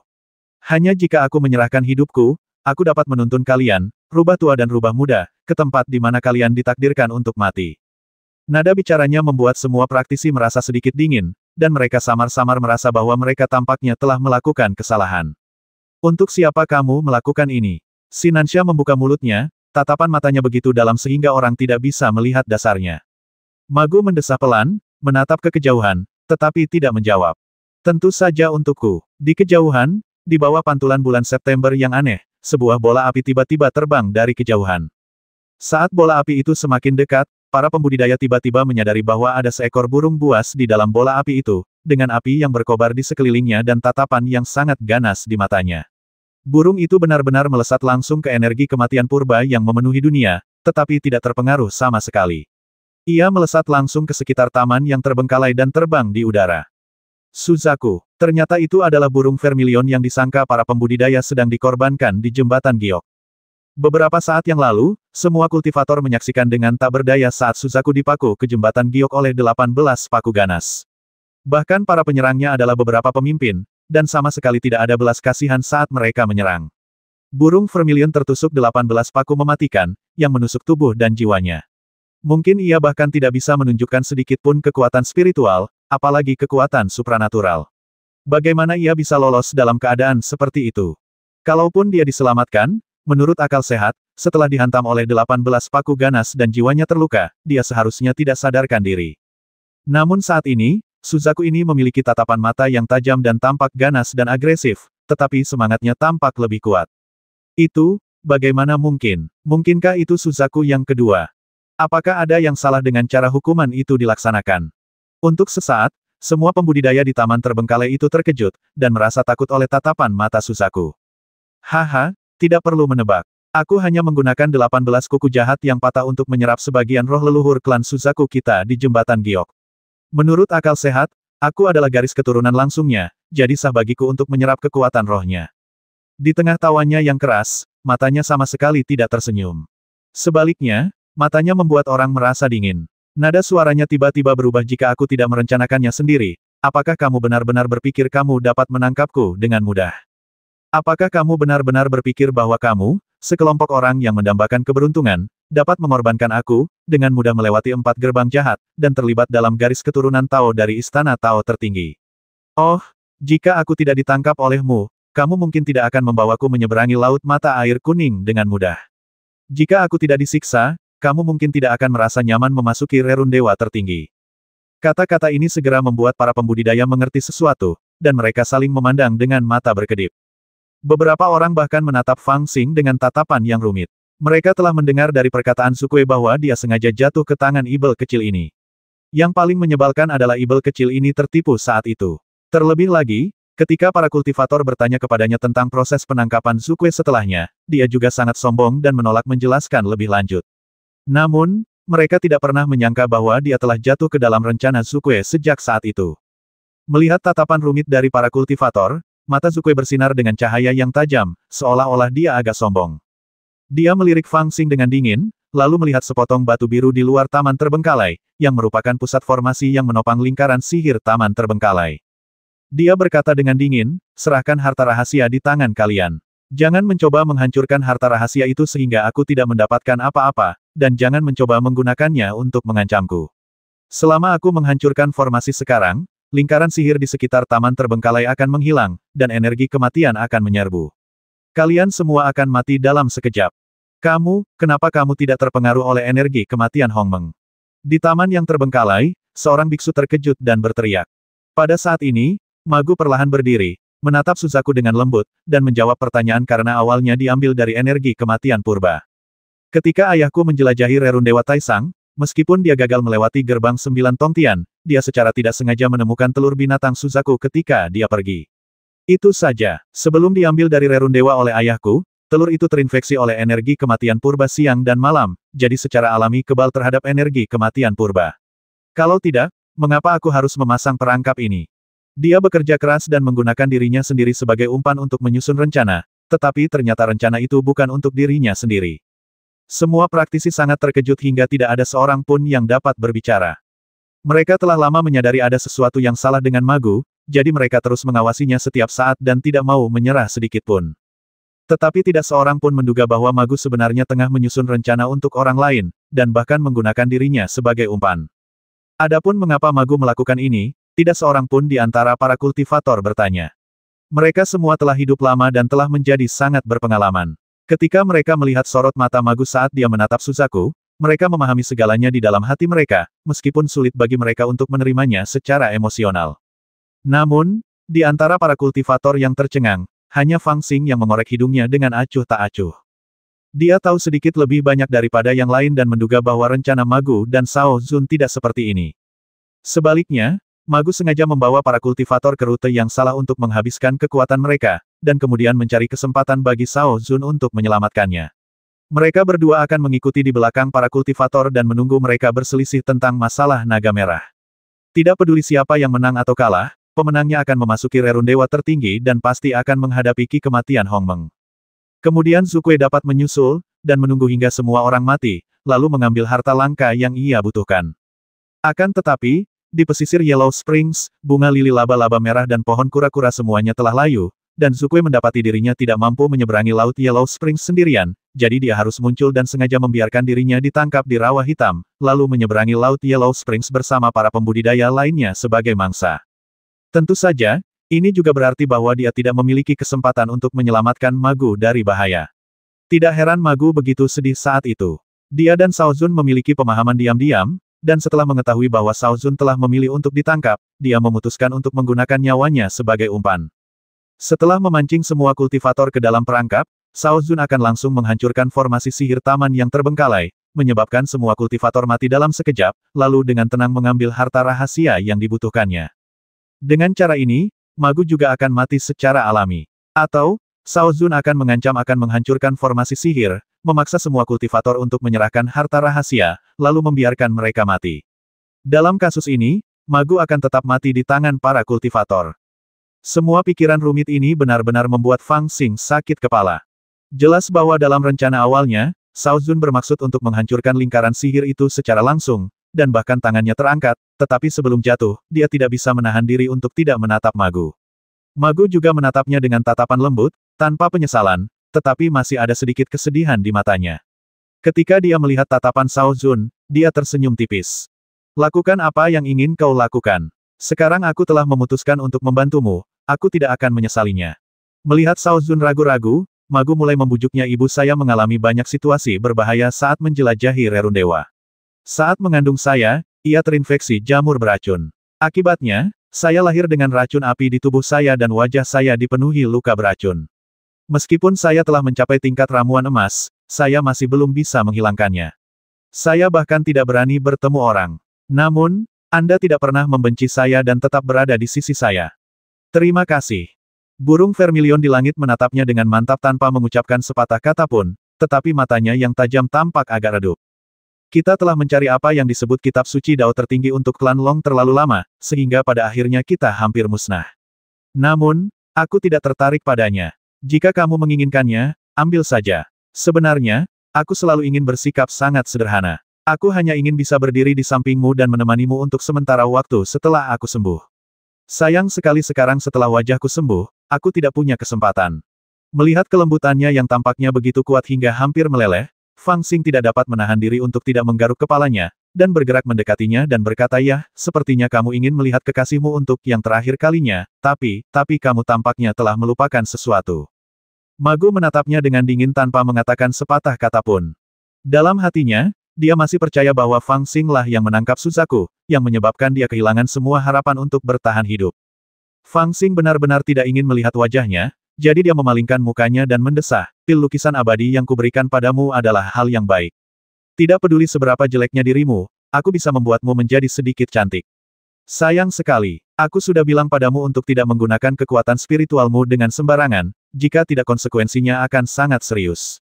Tapi kamu berlari lebih cepat dari kelinci tadi, jadi sekarang kamu terlihat." Magu tiba-tiba tertegun dan mengulurkan tangan untuk menyentuh wajahnya karena ngeri. Tidak ada seorang pun yang pernah melihat penampilan asli Magu, kecuali Shao Zun. Bagi para kultivator, mengingat napasnya lebih penting daripada melihat wajahnya, jadi tidak ada seorang pun yang secara paksa menyingkirkan cadar yang menutupi wajahnya. Namun menurut apa yang dikatakannya sendiri, ia memiliki racun api di tubuhnya sejak dari rahim, yang menyebabkannya dipenuhi dengan luka beracun.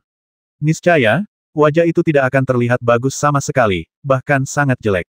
Ketika Fang Xing menculiknya, Magu telah terbakar menjadi arang, dan wajahnya tampak semakin jelek. Kemudian, Magu meminum pil Huaxian, yang memang merupakan obat ajaib. Sementara wajahnya dalam proses penyembuhan, wajahnya menjadi semakin cantik, seperti peri. Dan saat dia meminum pil demi pil, wajahnya menjadi semakin sempurna, dan dia dianggap sebagai kecantikan kelas 1. Hanya saja ketika dia sedang dalam kondisi paling cantik, dia tidak pernah berkesempatan untuk bertemu Zukue. Bahkan di depan jembatan Giok, Zukue tetap tidak membuka matanya untuk menatapnya. Dia tahu bahwa Zukue takut jika mereka saling menatap mata, orang akan melihat sesuatu, jadi dia menahannya, hanya ingin mencari kesempatan lain untuk membiarkan Zukue melihat dengan saksama penampilannya yang cantik saat ini, dan mengatakan kepadanya bahwa dia tidak menyesalinya. Novel terbaru diterbitkan pertama kali di Liu 9 Suba. Semuanya sempurna dan mencapai efek yang diharapkannya, kecuali satu hal wajahnya. Fang Xing mengatakan bahwa sebelum meminum 9 pil Huaxian, seseorang tidak boleh menggunakan kekuatan spiritual secara sembarangan. Dan sekarang, dia baru meminum 8 pil lukisan abadi, 1 pil lagi kurang, dan khasiatnya belum lengkap. Oleh karena itu, jika otot dan tulang tidak stabil, memaksakan kekuatan spiritual akan menyebabkan gangguan kekuatan spiritual, deformasi otot dan tulang, serta lukisan peri, kegagalan. Magu memeluk wajahnya karena terkejut. Meskipun dia tidak memiliki cermin, telapak tangannya mengandung kekuatan spiritual. Begitu kekuatan spiritual itu menyapu wajahnya, dia langsung tahu seperti apa penampilannya. Dia menjadi sangat terkejut. Setelah beberapa saat, dia tiba-tiba menutupi wajahnya dan berjongkok di tanah sambil gemetar. Setelah beberapa saat, dia tiba-tiba mengeluarkan lolongan melengking, dan suaranya, seperti suara hantu. Para pembudidaya di sekitarnya menatapnya dengan dingin, sambil cepat memikirkan cara untuk melarikan diri. Dalam hati mereka sama sekali tidak peduli dengan pikiran seorang gadis kecil yang bertemu dengan kekasih kecilnya. Yang terpenting adalah pergi. Hanya Fang Xing yang lebih peduli dengan masalah ini. Dia berjongkok di samping Magu, menepuk-nepuk kepala Magu dengan lembut, seperti menepuk anak guk-guk atau anak kucing, lalu menghela napas dan menghiburnya. Sudah kubilang sejak lama, tapi kamu tidak mendengarkanku. Gulungan. Magu berteriak histeris. Otang pembawa sial, ini guk-guk yang menggigit Lu Dongbin. Fang Xing menamparkan kepalanya dengan marah, tetapi dia tidak menggunakan kekuatan spiritual apapun. Magu bahkan tidak mengangkat kepalanya, seolah-olah dia tidak menyadarinya. Orang menyebalkan kecil, kalau kau berani menyentuhnya lagi, aku akan mencabik-cabikmu. Shao Zun tiba-tiba berbicara dengan dingin, tatapan matanya tertuju pada Fang Xing, suaranya terdengar seperti baru saja diambil dari es. Fang Xing mengangkat kakinya dan menendang pantat Magu, lalu menatap Zukue dan berkata, ayolah jika kamu bisa. Suzaku, aku akan memakanmu. Aku pasti akan memakanmu. Kita tidak punya kebencian, tetapi sejak klan hentian berkuasa, kau telah merusak rencanaku. Kemudian, kau mengambil Magu dariku. Dapat dikatakan bahwa alasan mengapa rencana kita sampai pada titik ini adalah semua karena kau main-main. Aku paling membencimu. Setelah jiwamu diambil, aku akan memakanmu untuk melampiaskan amarahku.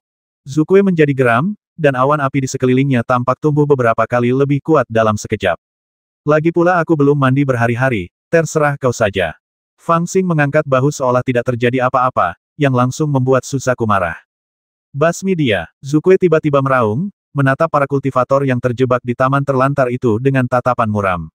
Lalu meraung, basmi bocah ini untukku, potong dia dan naganya menjadi beberapa bagian, potong mereka menjadi beberapa bagian di depanku, lalu serahkan semua harta rahasia itu kepadaku, dan bersumpahlah dengan sungguh-sungguh bahwa kalian tidak akan membalas dendam padaku, juga tidak akan mencelakai Manu, maka aku akan menunjukkan belas kasihan dan membiarkan kalian hidup.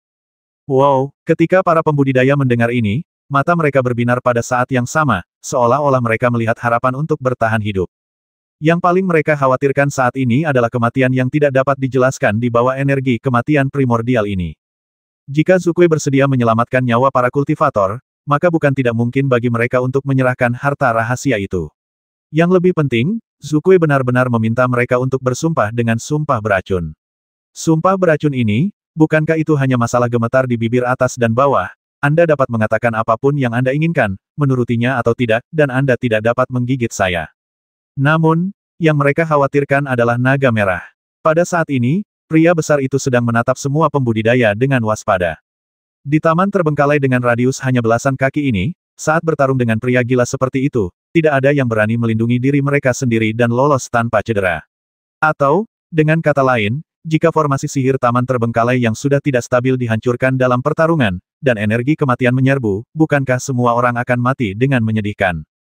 Sementara para kultivator memikirkannya, Fang Xing berkata, mengapa repot-repot? Tidak bisakah kamu menandatangani kontrak tuan pelayan dengan mereka? Setelah mendengar komentar sarkastis ini, nada bicara Zukue menjadi gelap dan dia menjadi semakin marah. Orang menyebalkan kecil ini benar-benar membantu memberikan nasihat seolah-olah dia sedang memikirkan urusannya sendiri. Jika sesederhana itu, mengapa dia begitu terganggu? Yang tidak dapat ia katakan adalah bahwa hanya jiwa yang lengkap yang dapat ditandatangani untuk menandatangani kontrak tuan pelayan, tetapi sebelum ia lahir, atau sebelum ia menetas, seberkas jiwanya telah diambil, menjadikannya burung pelindung sekte Tao Taisang. Bagaimana ia dapat menandatangani kontrak tuan pelayan dengan orang lain jika jiwanya tidak lengkap? Aku menepati janjiku, maukah kau melakukannya? Basmi ibel kecil ini dan bersumpahlah dengan sumpah beracun, maka aku akan membiarkanmu hidup. Zukue mengabaikan Fang Xing dan terus berteriak pada praktisi lain. Melihat dia mengabaikannya, Fang Xing menjadi marah dan berteriak, "Hei, metode yang aku bicarakan sangat bagus, tolong pertimbangkan." Suzaku berkata dengan dingin, aku tidak punya banyak kesabaran, sebaiknya kamu pikirkan segera. Fang Xing berkata kepada para kultivator lainnya, lihat, dia menolak menandatangani kontrak, jadi apa yang dikatakannya pasti bohong. Suzaku hendak meraung. Selesai. Pada saat ini, Luo Musang dan Nenek Yao tiba-tiba saling memandang, dan pada saat yang sama, mereka melesat dan menangkap Fang Xing dari kiri dan kanan. Keduanya tergerak oleh pendapat Zukue, dan memutuskan untuk menyerang terlebih dahulu, menangkap Fang Xing terlebih dahulu, memaksa naga merah untuk tidak bergerak, dan kemudian membasmi naga merah, dan kemudian membasmi Fang Xing, untuk menghindari konfrontasi langsung. Namun, tepat saat mereka hendak menyerang, 3 atau 4 dari 8 pelayan Jin dan dari klan Hatetian yang berdiri di belakang Fang Xing tiba-tiba menyerang pada saat yang sama, menjatuhkan Fang Xing dengan kekuatan besar. Kemudian suara marah mereka terdengar, setan kecil, bahkan jika kami tidak beruntung hari ini, kami akan membasmimu terlebih dahulu untuk melampiaskan kemarahan kami karena diganggu olehmu setiap hari. Perubahan mendadak ini mengejutkan semua kultivator yang hadir. Bahkan Zukue sedikit terkejut, tetapi kemudian senyum muncul di wajahnya. Dia melihat Fang Xing telah terbang keluar dari taman yang ditinggalkan. Seluruh tubuhnya diselimuti oleh energi kematian purba, dan tampaknya dia kehilangan napas dalam sekejap. Ini juga membuatnya merasa nyaman, senyaman seolah-olah dia telah memakan buah ginseng, dan dia tidak bisa menahan tawa terbahak-bahak. Ibel kecil, kau memang pintar dan eksentrik, dan kau menggunakan banyak trik aneh, tetapi pada akhirnya kau tetap mati di tanganku. Suzaku tertawa keras, mengangkat cakarnya, dan mengetukkannya pelan. Awan api menyapu, siap mengubah Fang Xing menjadi abu. Dengan sendewa awan api, tubuh Fang Xing akan berubah menjadi abu. Tepat saat Zukue hendak menunjukkannya, tiba-tiba sebuah bola cahaya terbang keluar dari tas penyimpanan Fang Xing dan melayang di udara. Zukue sedikit terkejut, lalu sangat gembira, menyadari bahwa ini adalah cermin ajaib milik Patriark Hatetian. Itu adalah salah satu dari beberapa harta langka yang dapat membantunya melangkah ke jalan kuno menuju Tongtian. Tujuannya tidak diketahui, tetapi maknanya adalah yang paling penting, dan itu juga yang paling diinginkannya. Penemuan ini membuat hatinya bergetar, dan dia ingin mengambil cermin perunggu di tangannya terlebih dahulu. Namun, bahkan ketika dia teralihkan sejenak, dia tiba-tiba teringat adegan di mana dia menderita kerugian di rawa hitam. Dia merasa sakit ketika memikirkannya, karena saat itu di rawa hitam, meskipun dia telah lama berencana untuk berpura-pura ditangkap secara tidak sengaja untuk menggunakan kekuatan klan untuk menyeberangi Laut Mata Air Kuning, tetapi saat itu ketika dia ditangkap secara tidak sengaja, sebenarnya, dia benar-benar ditangkap secara tidak sengaja. Ide awalnya adalah untuk sengaja ditangkap oleh pemimpin klan Feng Tian, kultivator tua berbintik ungu. Pertama, kultivator tua itu sangat kuat, dan wajar saja jika dia ditangkap olehnya. Kedua, dibandingkan dengan Fang Xing yang licik, dia lebih suka jatuh ke tangan orang lain. Sayangnya, Fang Xing sejenak kebingungan karena cermin ajaib dan magu tiba-tiba terlepas dari tangannya, dan ia muncul tanpa sadar. Lalu, dia benar-benar tertangkap. Ini sebenarnya luka dalam hatinya, dan dia merasa tidak nyaman setiap kali memikirkannya. Karena itu, dia belajar dari kesalahannya dan benar-benar menahan keinginan untuk mengambil cermin ajaib, tetapi terus mengarahkannya ke Fang Xing. Dia sangat berhati-hati terhadap orang ini yang berulang kali membuatnya menderita tanpa alasan yang jelas. Dia tidak berani lengah sampai dia mengubahnya menjadi abu. Siapa yang tahu trik apa yang akan dilakukan orang menyebalkan kecil ini selanjutnya? Benar-benar ada sesuatu yang mencurigakan terjadi. Dengan api sejati Nanming bawaan klan Suzaku yang bersifat melindungi, membakar mayat bukanlah apa-apa, jika mayat itu tidak tiba-tiba hidup kembali. Tepat ketika api sejati bawaan klan Suzaku hendak membakar Fang Xing yang tampaknya telah mati, tiba-tiba mengeluarkan gumpalan asap hijau muda yang mengambang di sekelilingnya, lalu ia menghilang. Pada saat yang sama, tiba-tiba energi pedang yang sangat tajam menusuk lurus ke arah 3 inci di bawah tulang rusuk kirinya. Novel terbaru diterbitkan pertama kali di Liu 9 Suba. Kejam, aneh, dan mematikan. Kamu tidak mati. Zukue meraung, dengan marah menarik diri dari tubuh itu, dan dengan cepat terbang mundur, sambil pada saat yang sama mendesak nyala api sejati yang melindungi. Namun, Fang Xing datang terlalu cepat, dan dia tampak sangat tenang. Pedang itu masih menusuk dengan akurat dari sisi kirinya, sedalam 1 kaki. Nyala api pelindungnya bisa melelehkan semua senjata besi hitam, tetapi pedang hitam yang lebar, lurus, dan jelek di tangan Fang Xing sama sekali tidak takut dengan nyala api yang menyala-nyala. Setelah menusuk 3 kaki ke tubuh Zukue, bahkan warna pedang itu tidak berubah. Mendesis. Aliran darah merah menyala jatuh ke tanah. Suzaku terbang mundur hampir 100 kaki, menatap Fang Xing dengan ekspresi terkejut. Bagaimana mungkin, kamu tidak takut dengan energi kematian Hongmeng? Beberapa pembudidaya di taman terbengkalai juga tercengang, menatap Fang Xing tanpa berkedip.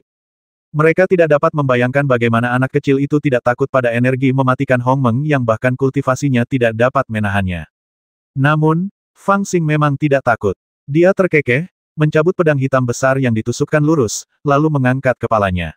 Di dahinya, tanda berbentuk teratai memancarkan cahaya ilahi yang menyilaukan. Teratai itulah yang memantapkan jiwa Fang Xing. Bahkan jika dia tenggelam dalam energi kematian Hongmeng yang bergejolak, jiwanya tidak akan takut. Dia seperti pilar di tengah sungai, berdiri diam. Burung vermilion saat ini dalam wujud aslinya, tanpa ekspresi apapun, tetapi dari matanya, orang dapat dengan jelas melihat bahwa ia berubah dari kebingungan menjadi heran, dan kemudian dari heran menjadi marah, hingga akhirnya, ia meraung dengan marah jadi, kau memiliki harta karun yang langka untuk melindungi dirimu sendiri, bocah kecil, kau benar-benar lebih sulit dihadapi daripada yang kukira, tetapi bahkan jika kau memiliki harta karun yang langka, apa yang bisa ia lakukan? Kau hanya seorang pembangun fondasi, dan kau pikir kau dapat membalikkan keadaan padaku. Bahkan setelah mengetahui bahwa Fang Xing dapat menahan energi kematian Hongmeng, Suzaku tetap ganas. Menurutnya, bahkan jika Fang Xing dapat menahan energi kematian Hongmeng, apa bedanya? Terus terang saja, melihat Fang Xing tidak mati, dia merasa sedikit lega. Dia tidak tahu mengapa, tetapi dia selalu merasa bahwa Fang Xing tidak akan mati semudah itu. Dia benar-benar takut ditipu olehnya. Jika para pemimpin klan Fengtian atau suku lain memiliki kemampuan khusus seperti itu, dia akan berbalik dan melarikan diri tanpa mengatakan sepatah kata pun, tetapi itu adalah ibel kecil ini. Apa yang perlu ditakutkan? Itu baru pembangunan pondasi, bagaimana kau bisa membalikkan dunia di bawah tanganku? Yang sulit dari anak ini adalah triknya. Jika kita berbicara tentang kultivasinya yang sebenarnya, apa gunanya membiarkan 3 orang melakukan itu? Memikirkan hal ini, dia merasa lebih rileks dan mencibir atau membasmimu secara langsung adalah cara terbaik. Di taman yang terbengkalai, semua kultivator kembali terkejut, terutama Nenek Yao dan Luo Musang, yang baru saja mencoba menghadapi Fang Xing. Wajah mereka dipenuhi kebingungan dan keraguan. Mereka pada awalnya berniat membasmi Fang Xing dengan imbalan kesempatan bertahan hidup, tetapi siapa yang menyangka bahwa setan kecil ini benar-benar punya tipu daya seperti ini. Situasinya berbeda dari apa yang mereka bayangkan, yang membuat mereka merasa sedikit kedinginan dan panik. Namun, ketika mereka melihat Fang Xing dan Suzaku berhadapan langsung, mereka merasa sedikit lega. Mereka tidak tahu kenapa, tetapi saat ini mereka diam-diam berharap agar Suzaku dapat dengan cepat mencabik-cabik orang menyebalkan kecil ini. Bagaimanapun, Zukue telah mencapai tahap Golden Core, dan sama sekali tidak sebanding dengan Golden Core biasa, sementara hantu kecil itu telah mencapai tahap Foundation Establishment. Tidak peduli seberapa pintar dia, kesenjangan di ranah itu tidak dapat diperbaiki. Zukue hampir dapat mengalahkannya. Bahkan jika hantu kecil ini memiliki banyak kartu truf, apa yang dapat dilakukannya untuk menahan energi kematian Hongmeng? Apakah dia benar-benar berpikir bahwa dia dapat menantang Suzaku tingkat Jin dan hanya dengan beberapa senjata ajaib? Seharusnya aku sudah mengetahuinya sejak lama. Strategi apa yang harus kugunakan untuk menghadapi orang sepertimu? Cara terbaik adalah dengan menyingkirkannya. Suzaku rupanya juga berpikir demikian, dengan api memenuhi sekelilingnya saat ia maju ke arah Fang Xing. Namun, Adegan yang mereka bayangkan tentang Fang Xing yang bertarung melawan Jin dan Zukue dengan tubuh pembangun fondasinya tidak terjadi. Fang Xing tidak mencoba menantang Zukue. Dia bahkan tidak memiliki sedikit pun niat untuk bertarung. Dia bahkan meletakkan pedang raksasa hitam di tangannya. Saat Zukue mendekat, dia tersenyum dan melayang mundur 10 kaki, berkata dengan sedikit puas diri, siapa yang bilang aku bisa membalikkan keadaan di tanganmu. Kalau begitu kamu mati. Zukue tidak ingin membuang waktu berbicara dengannya, dan dengan tatapan tajam di matanya, dia siap menerkam. Awan api di sekelilingnya semakin kuat, dan dia sudah bersiap untuk serangan terkuatnya, yang akan mencabik-cabik orang menyebalkan kecil itu dalam satu gerakan. Mungkin masih mau mengobrol dengan yang lain, tetapi jika pihak lain sedang tidak ada, ia tidak akan mau tinggal sebentar pun. Siapa bilang aku yang meninggal? Pada saat ini, Fang Xing tiba-tiba tertawa. Ia menunduk menatap pedang hitam besar itu, yang ujungnya berlumuran darah.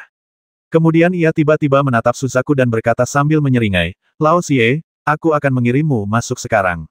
Sisanya terserah padamu. Siapa Lao Xie? Zukue merasakan sedikit gerakan di hatinya dan merasa ada sesuatu yang salah. Perkataan Fang Xing tadi jelas ditujukan kepadanya, tetapi dia sama sekali tidak mengerti apa maksudnya. Apa yang sebenarnya dilakukan anak ini? Pupil mata Zukue tiba-tiba mengecil, dan dia bergerak, siap menyerang dan membasmi Fang Xing. Ia telah menderita terlalu banyak kerugian di tangan Fang Xing, dan begitu ia menyadari adanya kelainan yang tidak ia pahami, ia mulai memiliki niat membasmi. Oke, tiba-tiba, suara lain terdengar, seolah menjawab pertanyaan Fang Xing. Tetapi yang mengejutkan Suzaku adalah kata-kata itu keluar dari mulutnya sendiri.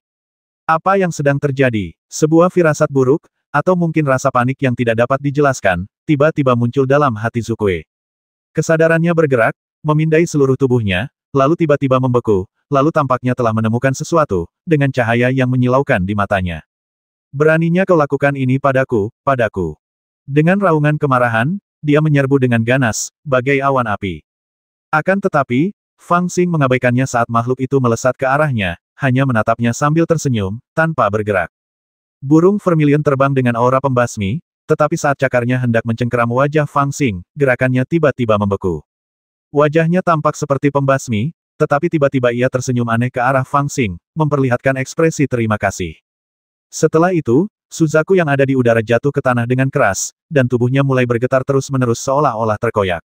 Dua aura tiba-tiba muncul dari tubuhnya, terus berubah, terkadang keras dan ganas, terkadang jahat dan menakjubkan. Hahaha, ibel kecil, kau benar-benar menemukan tubuh yang bagus untukku. Aku akan mengingat kebaikanmu ini sepanjang hidupku. Dasar orang menyebalkan kecil, kau benar-benar menggunakan cara yang kejam. Aku akan membasmimu. Dua suara yang sangat berbeda terdengar dari mulut Suzaku, seolah-olah berpindah di antara dua jiwa. Para pembudidaya yang terjebak di taman terlantar itu juga dalam keadaan kebingungan. Semuanya berubah terlalu cepat. Pertama, Fang Xing sebenarnya memiliki harta karun langka yang dapat menahan energi kematian purba.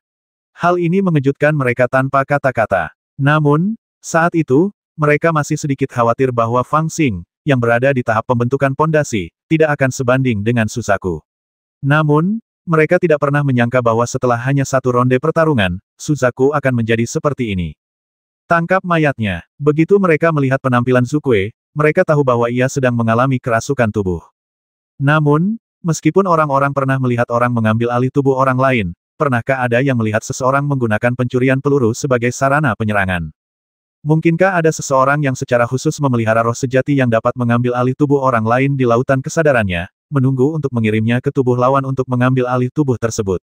Novel terbaru diterbitkan pertama kali di Liu 9 Suba. Terlebih lagi, semakin lama roh sejati menjauh dari tubuh, semakin lemah kekuatannya. Jadi di mana seseorang dapat menemukan roh sejati yang begitu kuat untuk mengambil alih tubuh salah satu dari 4 garis keturunan jahat? Mereka tentu tidak tahu bahwa pihak lain sebenarnya mampu dan itu hanya kebetulan saja. Raja jahat Peng Agung tinggal dengan sangat nyaman di lautan kesadarannya. Roh sejati lainnya akan semakin lemah, tetapi Raja jahat Peng Agung menjadi semakin kuat di bawah baptisan api sejati Samadhi Fang Xing. Setelah dibaptis oleh api sejati Samadhi, roh sejatinya bahkan memiliki esensi sejati untuk melampaui kesengsaraan, karena api sejati Samadhi adalah nyala api sejati yang akan lahir setelah melampaui 9 kesengsaraan, yang setara dengan api ilahi. Karena itu, meskipun dalam hal ranah, Raja Jahat Dapeng dan Tuan Muda Suzaku termasuk dalam ranah yang sama, dan bagaimanapun juga, Raja Jahat Dapenglah yang mengambil tubuh Tuan Muda dan akan menderita beberapa kerugian, tetapi roh Raja Jahat Dapeng yang sebenarnya jauh lebih kuat daripada Suzaku, yang membuatnya lebih mungkin untuk mengambil alih tubuh kali ini. Yang lebih penting, untuk memikat Fang Xing dan yang lainnya ke dalam perangkap, Suzaku tidak ragu untuk menahan rasa sakit dari pengorbanan darah dan rasa sakit karena ditusuk oleh 18 paku jahat. Oleh karena itu, jiwanya berada pada titik terlemahnya. Meskipun dia menelan sebagian jiwa Suzaku di jembatan batu abadi, itu tidak sepenuhnya terintegrasi, dan jiwanya sendiri masih sangat lemah. Raja Jahat Dapeng tidak diragukan lagi mengambil keuntungan besar. Bagi Fang Xing, satu-satunya hal yang dipikirkannya adalah bagaimana cara mengirim roh dan jiwa Raja Jahat Dapeng ke tubuh Suzaku. Ini juga merupakan langkah paling berbahaya dalam proses pengambilan cangkang. Tempat hantu ini dipenuhi dengan aura kematian dari kekacauan primordial, yang menyerang jiwa. Jika jiwa Raja Jahat Dapeng terpapar ke dunia seperti itu, kemungkinan besar jiwanya akan langsung tersapu. Dan tubuh burung vermilion tidak mudah diserang. Selalu ada api pelindung Nanming Lihuo yang mengerikan yang menyala di sekitarnya. Jika Raja Jahat Dapeng secara paksa merebut cangkang itu, bahkan jika dia tidak terbakar sampai mati oleh api yang sebenarnya, itu akan menghabiskan terlalu banyak kekuatan jiwanya. Berdasarkan ide ini, Fang Xing memutuskan untuk memberi tumpangan kepada Raja Jahat Dapeng. Ketika dia berada di taman terbengkalai, dia melihat bahwa seseorang telah berniat membasminya di bawah paksaan dan bujukan Suzaku, jadi dia memutuskan untuk menggunakan trik Suzaku padanya, diam-diam memberitahu 7 pelayan inti emas untuk menyerangnya, dan menggunakan kekuatan mereka untuk bergegas keluar dari taman terbengkalai, dan kemudian menggunakan cermin harta karun 5 elemen untuk mengalihkan perhatian Suzaku. Dia memanfaatkan kesempatan ini, berbalik, menghunus pedangnya, dan menusuk dengan kecepatan kilat. Di mata orang lain, dia ingin membasmi Suzaku dengan serangan diam-diam, tetapi serangan itu gagal. Tanpa mereka tahu bahwa Fang Xing hanya ingin menusukkan pedang ke tubuh Suzaku untuk membangun jembatan bagi Raja Jahat Dapeng. Jika itu adalah senjata lain, tidak akan mudah untuk membuat jembatan ini, tetapi pedang raksasa hitamnya pada awalnya adalah instrumen ajaib yang menampung embrio pedang, yang setara dengan kotak pedang. Raja Jahat Peng Agung memasuki pedang raksasa hitam dari lautan kesadarannya, dan kemudian memasuki tubuh Suzaku dari pedang itu. Semuanya akan datang secara alami. Tentu saja, alasan mengapa Fang Xing bersedia memberikan kesempatan baik ini kepada Raja Jahat Peng Agung adalah karena ketika dia membawa harta teratai ke dalam tubuhnya, saat itulah roh sejatinya paling rentan. Tentu saja, dia juga berpikir bahwa jika Raja Jahat Peng Agung ingin memanfaatkan kesempatan itu untuk merebut tubuhnya lagi, dia akan membakarnya sampai mati. Jika dia tidak merebut tubuhnya, itu berarti lelaki tua itu benar-benar mempercayainya dan dapat memberinya kebebasan. Hasilnya, dia sangat puas. Raja Jahat Dapeng tidak hanya tidak menargetkannya, tetapi dia malah melindunginya. Meskipun dia mengambil kesempatan untuk memakan jiwa Huang Fu Daozi, dia memiliki niat baik. Siapa yang membuat Huang Fu Daozi tidak jujur? Ini adalah orang tua yang baik, dan dia telah memenuhi janjinya. Tubuh burung vermilion dengan garis keturunan murni tidak jauh lebih lemah dari garis keturunan Dapeng yang dimilikinya saat itu. Membiarkan Raja Jahat Dapeng mengambil cangkang itu, Fang Xing perlahan berjalan menuju taman yang terbengkalai, bahkan tidak mau menoleh ke belakang. Di taman yang terbengkalai, para pembudidaya menatap Fang Xing dengan kaget dan waspada tanpa henti. Itu adalah perasaan tidak dapat memahami seseorang dan sangat takut padanya. Setelah mengalami pembalikan ini, mereka tiba-tiba menyadari bahwa orang menyebalkan kecil ini tampaknya lebih sulit dihadapi daripada naga merah. Tuan muda, di dalam taman yang terbengkalai, di antara para petani, terdengar suara melengking. Itu adalah Magu. Dia hampir tidak percaya apa yang dilihatnya. Dia telah mempertaruhkan nyawanya untuk menyusun rencana yang begitu sempurna bagi Tuan Muda, tetapi siapa yang mengira bahwa situasinya akan berubah dalam sekejap mata. Tuan Muda, yang diharapkan menang, tiba-tiba menghadapi bahaya dirasuki oleh orang lain. Semua perubahan itu terjadi begitu cepat hingga dia bahkan tidak dapat mempercayainya. Orang menyebalkan, lebih baik kau lupakan saja. Suara Magu sangat melengking. Dia menatap Fang Xing dengan saksama, suaranya menakutkan. Jangan biarkan siapapun mengambil tubuhnya. Ketika dia lolos dari segel di jembatan giok, dia melahap jiwa leluhur burung vermilion. Sekarang dia memiliki aura roh jahat yang tersegel di jembatan giok. Dengan kata lain, selain dia, tidak ada orang lain yang bisa menghancurkan segel jembatan giok. Jika dia dibawa pergi oleh orang lain, esensi kehidupan dan darahnya juga akan berubah. Orang terakhir yang bisa menghancurkan segel jembatan giok akan hilang. Bahkan jika kamu mengorbankan naga merah, kamu tidak bisa menghancurkannya. Dalam hal ini, bahkan jika kamu bisa menghindari energi kematian primordial di taman terlantar ini, apa yang bisa dilakukannya? Apakah kamu harus tinggal di rerun dewa ini selama sisa hidupmu? Perkataannya membuat para petani di taman terbengkalai itu agak bingung dan mereka tak dapat menahan diri untuk menatap Suzaku. Fang Xing sama sekali tidak peduli. Dia menatapnya dan berkata sambil tersenyum, kamu baru saja mengatakan bahwa formasi abis didirikan oleh leluhur klan Sunlongmu sendiri. Klan Sunlongmu seharusnya tahu prinsip-prinsip formasi itu, kan? Mata Magu berkilat, dan tiba-tiba dia mundur beberapa langkah dan tiba di tepi taman yang terbengkalai, hanya satu langkah dari Hong Mengditki. Dia berkata dengan muram kami, Klan Sunlong, memang dapat memasuki rerun dewa tertinggi tanpa melewati 4 gerbang jahat, karena abis arai didirikan oleh leluhur, dan garis keturunan klan Sunlong kami memiliki metode rahasia untuk menyeberang, tetapi bagaimana jika aku mati sekarang? Pada saat itu, satu-satunya harapan mereka untuk keluar adalah Tuan Muda. Jika Anda membiarkannya dirasuki, maka itu akan menjadi satu-satunya harapan Anda untuk meninggalkan rerun dewa. Setelah kata-kata itu diucapkan, bahkan para pemimpin beberapa suku agak terkejut dan mulai memandang Magu dengan rasa hormat yang baru. Wanita ini masih bisa begitu bertekad bahkan di saat kritis seperti ini. Dia benar-benar gila dan membuat orang merasa sedikit takut. Bahkan Fang Xing menatap Magu dengan ekspresi aneh. Setelah beberapa lama, dia berkata, dia akan mengirimmu ke kematianmu. Apakah itu sepadan? 40 tahun. Selama 40 tahun, dialah satu-satunya yang menemaniku. Magu menatap Shao Zun. Pada saat ini, aura jahat di tubuh Shao Zun semakin kuat. Jelas bahwa Shao Zun akan segera bangkit. Tidak ada waktu untuk menunda. Dia hanya bisa menarik napas dalam-dalam, melihat dengan saksama, dan berbisik jika aku bisa menyelamatkanmu dengan hidup ini, kau akan tinggal di rerun dewa ini selamanya dan tidak akan pernah keluar lagi. Ketika dia berbicara, beberapa pemimpin lainnya mendekat secara diam-diam, seolah-olah mencoba menangkapnya. Magu jelas memperhatikan dan menyadari niat mereka. Dia menundukkan kepala dan mendesah, lalu tiba-tiba mengerahkan seluruh tenaganya untuk bergegas keluar. Pada saat ini, sosoknya seperti peri terbang langsung ke arah Shao Zun. Begitu dia terbang keluar, dia keluar dari perlindungan taman terbengkalai dan terpapar oleh Hong Mengditki. Saat Hong Mengditki dengan lembut menyapu melewatinya, jiwanya telah meninggalkan tubuhnya. Di udara, bayangan samar muncul, dan perlahan-lahan hanyut bersama angin dingin di udara. Pandangannya masih tertuju pada Suzaku, menatap Suzaku yang sedang berjuang di tanah dengan sedikit kesedihan. Dia menggunakan hidupnya sendiri untuk membeli Suzaku secercah harapan. Selama para pembudidaya masih ingin meninggalkan rerun dewa, Fang Xing akan menghentikan Sukue agar tidak dirasuki oleh tubuh lain. Meskipun, setelah melakukan ini, Suzaku mungkin masih belum terbebas dari bahaya, tetapi setidaknya ada secercah harapan. Di taman yang terbengkalai, ketika Magu terbang keluar, leluhur klan Feng Tian, Nenek Yao dan yang lainnya bergegas mendekat pada saat yang sama, tetapi sudah terlambat untuk menghentikannya. Mereka menyaksikan dengan tak berdaya ketika Magu terbang mendekat, tetapi mendarat sekitar 10 kaki dari Suzaku. Tubuhnya kaku dan jiwanya keluar dari tubuhnya. Wajahnya menjadi semakin sedih dan suram. Beberapa orang bahkan menatap Suzaku dengan panik, mata mereka penuh dengan rasa malu. Karena saat ini, mereka jelas tidak melihat niat Fang Xing untuk menghentikan Sukue dari kerasukan, dan niat jahat pada tubuh Sukue semakin kuat dan kuat, sementara niat jahat Sukue semakin lemah. Tidak diragukan lagi bahwa kerasukan itu akan segera berhasil. Burung vermilion akan segera menghilang, jadi siapa yang dapat membantu para penggarap melarikan diri dari tempat ini?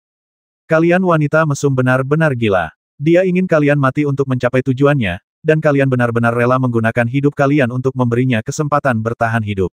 Apa yang kalian pikirkan? Hanya karena dia tidak membenci kalian saat kalian jelek. Fang Xing bergumam pada dirinya sendiri, dengan ekspresi tak berdaya yang langka di wajahnya. Dia berjongkok di samping Magu dan mendesah dalam-dalam. Aku akan memberimu pil lukisan abadi yang terakhir. Kasihan sekali, setidaknya pergilah dengan penampilan yang cantik. Setelah sekian lama, dia mengeluarkan pil dari kantong penyimpanan dan memasukkannya ke bibir Magu yang sudah kaku.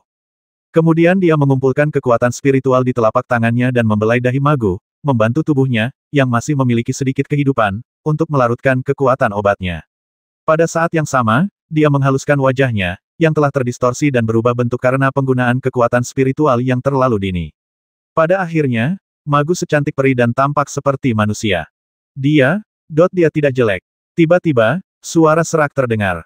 Fang Xing menoleh dan melihat Sukue. Matanya penuh dengan keganasan saat ini. Jelas bahwa tubuhnya masih didominasi oleh jiwa aslinya. Namun, jelas bahwa aura jahat yang mewakili Raja Jahat Dapeng telah menyelimuti seluruh tubuhnya dan perlahan-lahan melahap sisa jiwanya. Sudah pasti dia akan mengambil alih tubuhnya. Pada saat ini, itu hampir seperti secercah harapan terakhir Sukue. Namun, Di saat-saat terakhir yang membuatnya sadar, dia bahkan tidak berpikir untuk bertarung sampai mati dengan Fang Xing. Sebaliknya, dia menatap Magu dan mengucapkan kata-kata ini. Aku memberinya 9 pil lukisan abadi, jadi tentu saja dia tidak jelek. Fang Xing melirik Suzaku dan tidak peduli untuk memperhatikannya. Sebelumnya, dia tidak jelek.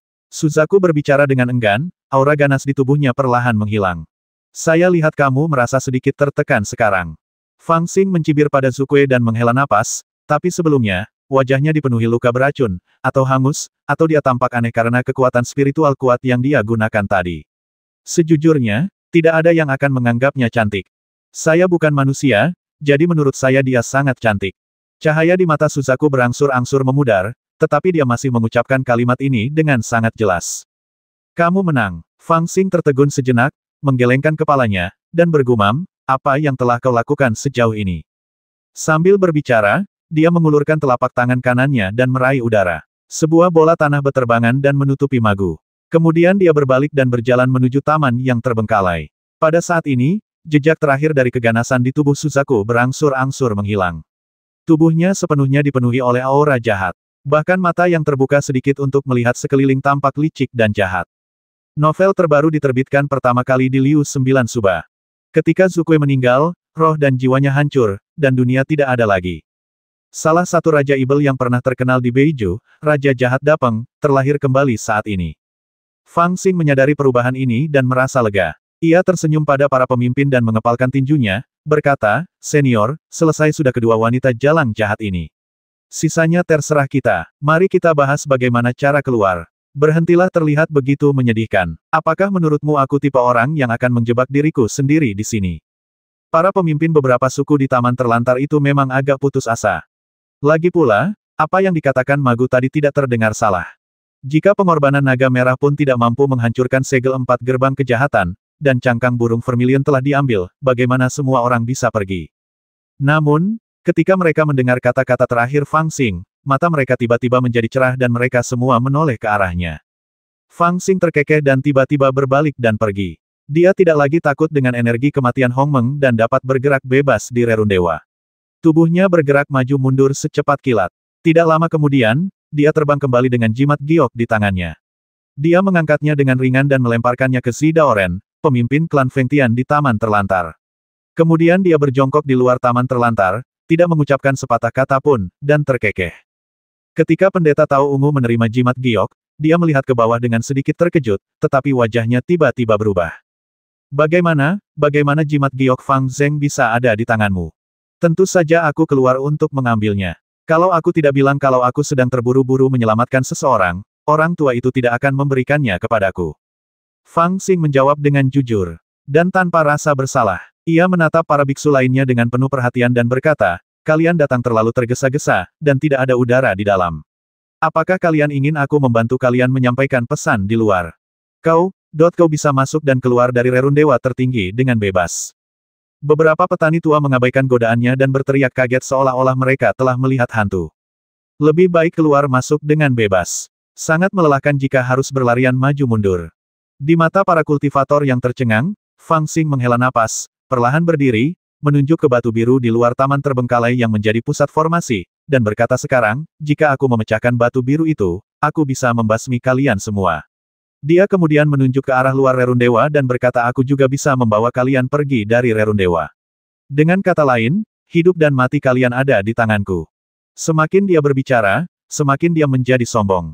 Fang Xing tiba-tiba meninggikan suaranya dan berkata sambil tersenyum, kalau begitu jangan bicarakan hal lain. Pedang ajaib leluhur klan Fengtian, Yue Ruyi klan Bai Yue, bendera tulang putih klan Yusou, serahkan semuanya padaku. Apa yang ingin kamu lakukan? Wajah beberapa kultivator tua tidak terlalu senang, tetapi seorang anggota perempuan dari klan Yue mulai berteriak dengan marah. Tidak bisakah kamu melihat? Fang Xing memutar matanya ke arahnya dan berteriak, aku merampok.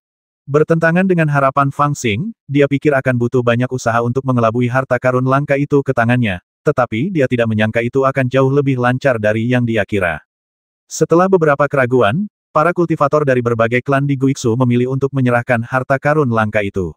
Fang Xing sedikit tersentuh oleh kerja sama mereka. Sebagai seorang perampok, dia menyukai domba gemuk besar seperti ini yang bijaksana, tahu kapan harus maju dan mundur, dan tidak melawan atau membuat masalah.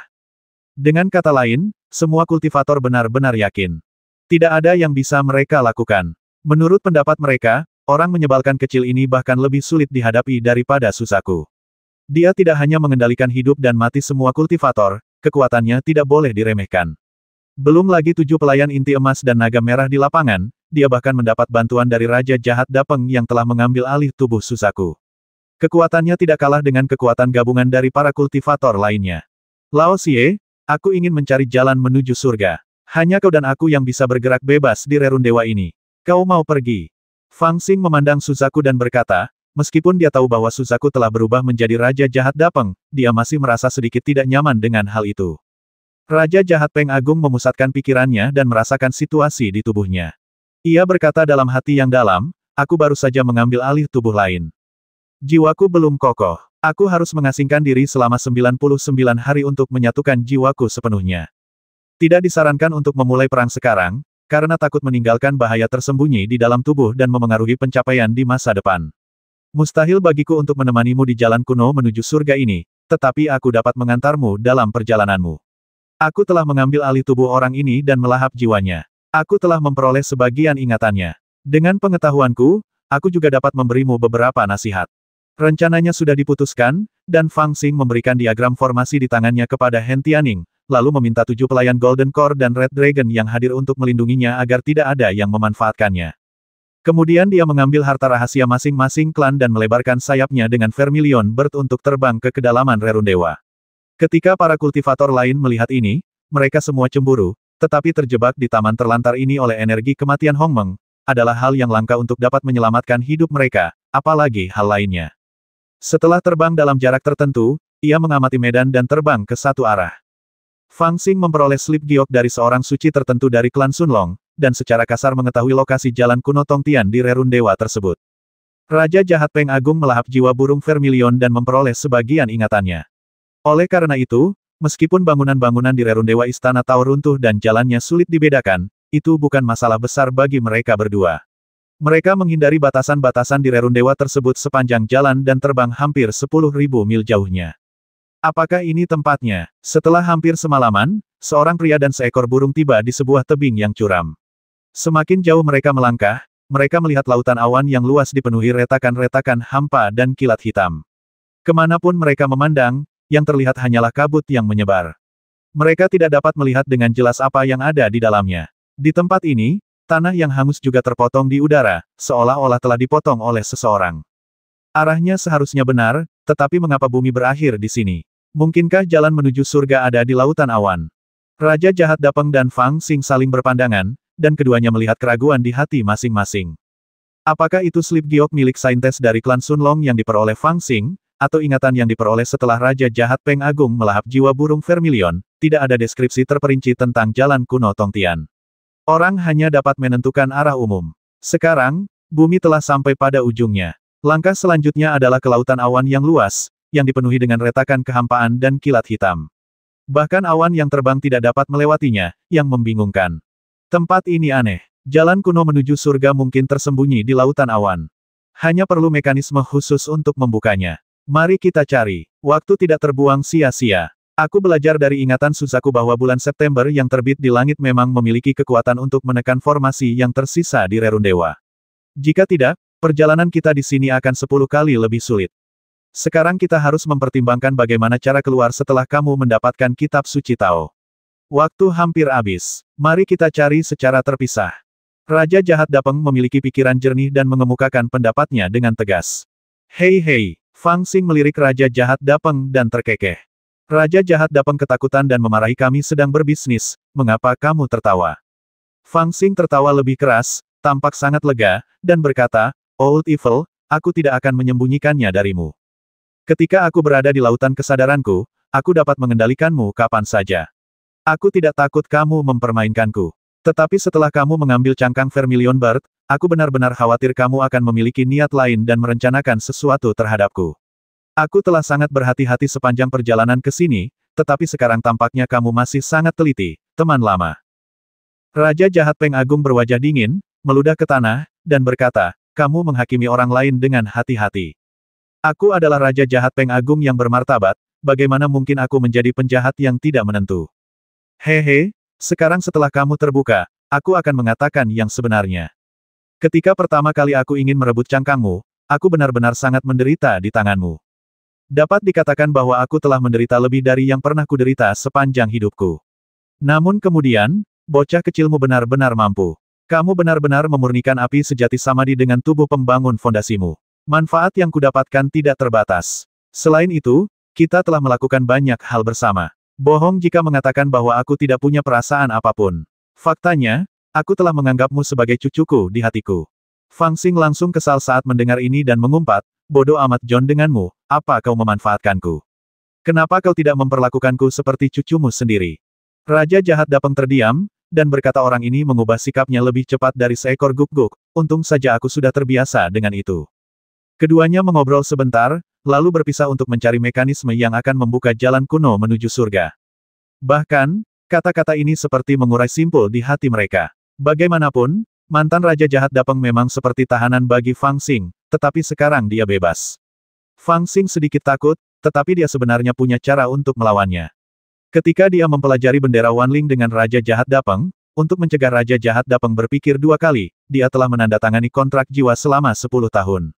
Itulah cara pamungkas Fang Xing untuk menahan Raja Jahat Dapeng. Namun, memang seperti yang dikatakan Raja Jahat Dapeng, keduanya telah banyak bekerja sama, dan Fang Xing dapat dikatakan telah tumbuh di bawah pengawasan Raja Jahat Dapeng. Perasaan ini tidak lagi cocok untuk dibicarakan dengan kontrak jiwa. Hal yang benar untuk dilakukan adalah tertawa dan memarahi untuk melepaskan simpul ini di dalam hatinya. Setelah mencari beberapa saat, dia tidak mendapatkan petunjuk apapun. Alasan utamanya adalah tebing ini terlalu panjang, dan tampaknya membentang ribuan mil. Jika dia ingin menemukannya sedikit demi sedikit, dia tidak tahu kapan dia akan berhasil. Untungnya, pada saat ini, Fang Xing tiba-tiba memikirkan perbedaan cermin harta karun 5 elemen. Dengan sebuah pikiran, dia mengeluarkan cermin harta karun 5 elemen, dan itu bersinar lagi, melayang di udara seperti cahaya penuntun.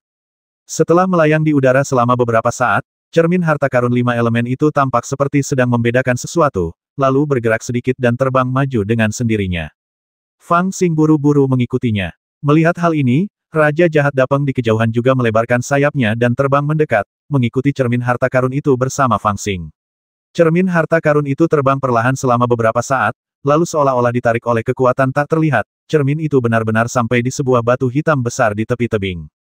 Cermin perunggu itu tergantung 3 kaki di atas batu hitam, tiba-tiba terbalik sedikit, dan permukaan cermin itu menghadap lautan awan yang luas di bawah batu besar itu. Kemudian semua cahaya terkumpul ke dalam cermin itu.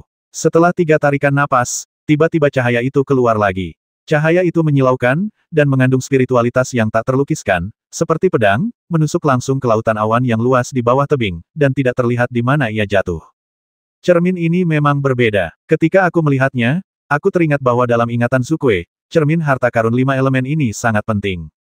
Tampaknya cermin ini tercatat dalam gulungan rahasia klan Sunlong. Cermin ini merupakan salah satu harta karun langka yang harus diperoleh jika ingin melewati jalan kuno Tongtian. Fungsinya bahkan lebih baik daripada pedang ajaib leluhur Feng Tian, panji Dewa Tulang Putih, Yue Ruyi, dan harta karun langka lainnya. Namun, dia tidak mengetahui fungsi spesifiknya. Raja Jahat Dapeng terus-menerus mencerna ingatan burung Vermilion, dan mempelajari lebih banyak lagi tentang rahasia Rerun Dewa. Setiap kali dia memikirkan sesuatu, dia akan segera memberitahu Fang Xing. Sebenarnya, cara teraman saat ini adalah menunggu sampai dia benar-benar mencerna ingatan burung Vermilion, dan kemudian berdiskusi secara mendalam dengan Fang Xing sebelum menginjakan kaki di jalan kuno Tongtian. Sayangnya, peluncurannya akan dilakukan pada bulan September, dan waktu hampir habis, jadi mereka hanya bisa melangkah selangkah demi selangkah. Cahaya dari cermin ajaib bersinar ke lautan awan, dan itu seperti lingkaran emas Raja Kera yang mengaduk lautan. Setelah beberapa saat, lautan awan benar-benar mulai bergulung, dan suara gemuruh samar seperti guntur datang dari kedalaman lautan awan. Bumi berguncang. Perubahan ini dengan kekuatan langit dan bumi membuat bahkan orang-orang yang cakap seperti Fang Xing dan Raja Jahat Dapeng berubah warna. Mereka mundur beberapa langkah dan diam-diam menggunakan kekuatan spiritual mereka untuk melindungi seluruh tubuh mereka. Ledakan. Suara seperti guntur yang teredam menjadi semakin keras, dan lautan awan di bawah melonjak tanpa henti, mengalir ke kedua sisi seperti air laut. Fang Xing segera menyadari bahwa sesuatu yang besar perlahan-lahan naik dari bawah, dan dia tidak bisa menahan napas. Benar saja, setelah 9 napas, tiba-tiba, sebuah jembatan batu hitam aneh berbentuk seperti naga terbang keluar dari lautan awan, begitu besar hingga menyesakkan. Jembatan batu itu lebarnya lebih dari 30 kaki dan tidak diketahui berapa panjangnya. Jembatan itu membentang lurus ke suatu tempat yang tidak diketahui di lautan awan. Didukung oleh kekuatan abadi yang tak terlihat, jembatan itu menjulang dari lautan awan. Salah satu ujungnya sebenarnya berada di samping batu hitam di sebelah Fang Xing, tepat di depan Fang Xing, sementara ujung lainnya tersembunyi di awan. Tidak seorang pun tahu kemana arahnya. Tampaknya itu adalah jembatan batu yang menuntun orang-orang ke suatu tempat yang tidak diketahui di dunia bawah. Jembatan abadi. Pada saat ini, beberapa karakter kuno berwarna emas tiba-tiba muncul di batu besar hitam, itulah nama jembatan itu. Novel terbaru diterbitkan pertama kali di Liu 9 Suba. Di balik nama ini, terdapat dua baris syair. Baris pertama adalah 10 dunia kegelapan menyembunyikan rahasia abadi, dan 3 ciptaan agung diwariskan kepada para pengikutnya. Kalimat berikutnya adalah tongsuan 9 gerbang bertanya kepada semua makhluk hidup, siapakah 11 dewa abadi tertinggi. Ini dia. Fang Xing dan Raja Jahat Peng Agung saling bertukar pandang, dan pada saat yang sama menyimpulkan dalam hati mereka bahwa jembatan ini mengarah ke jalan menuju surga yang disebutkan Sunlong.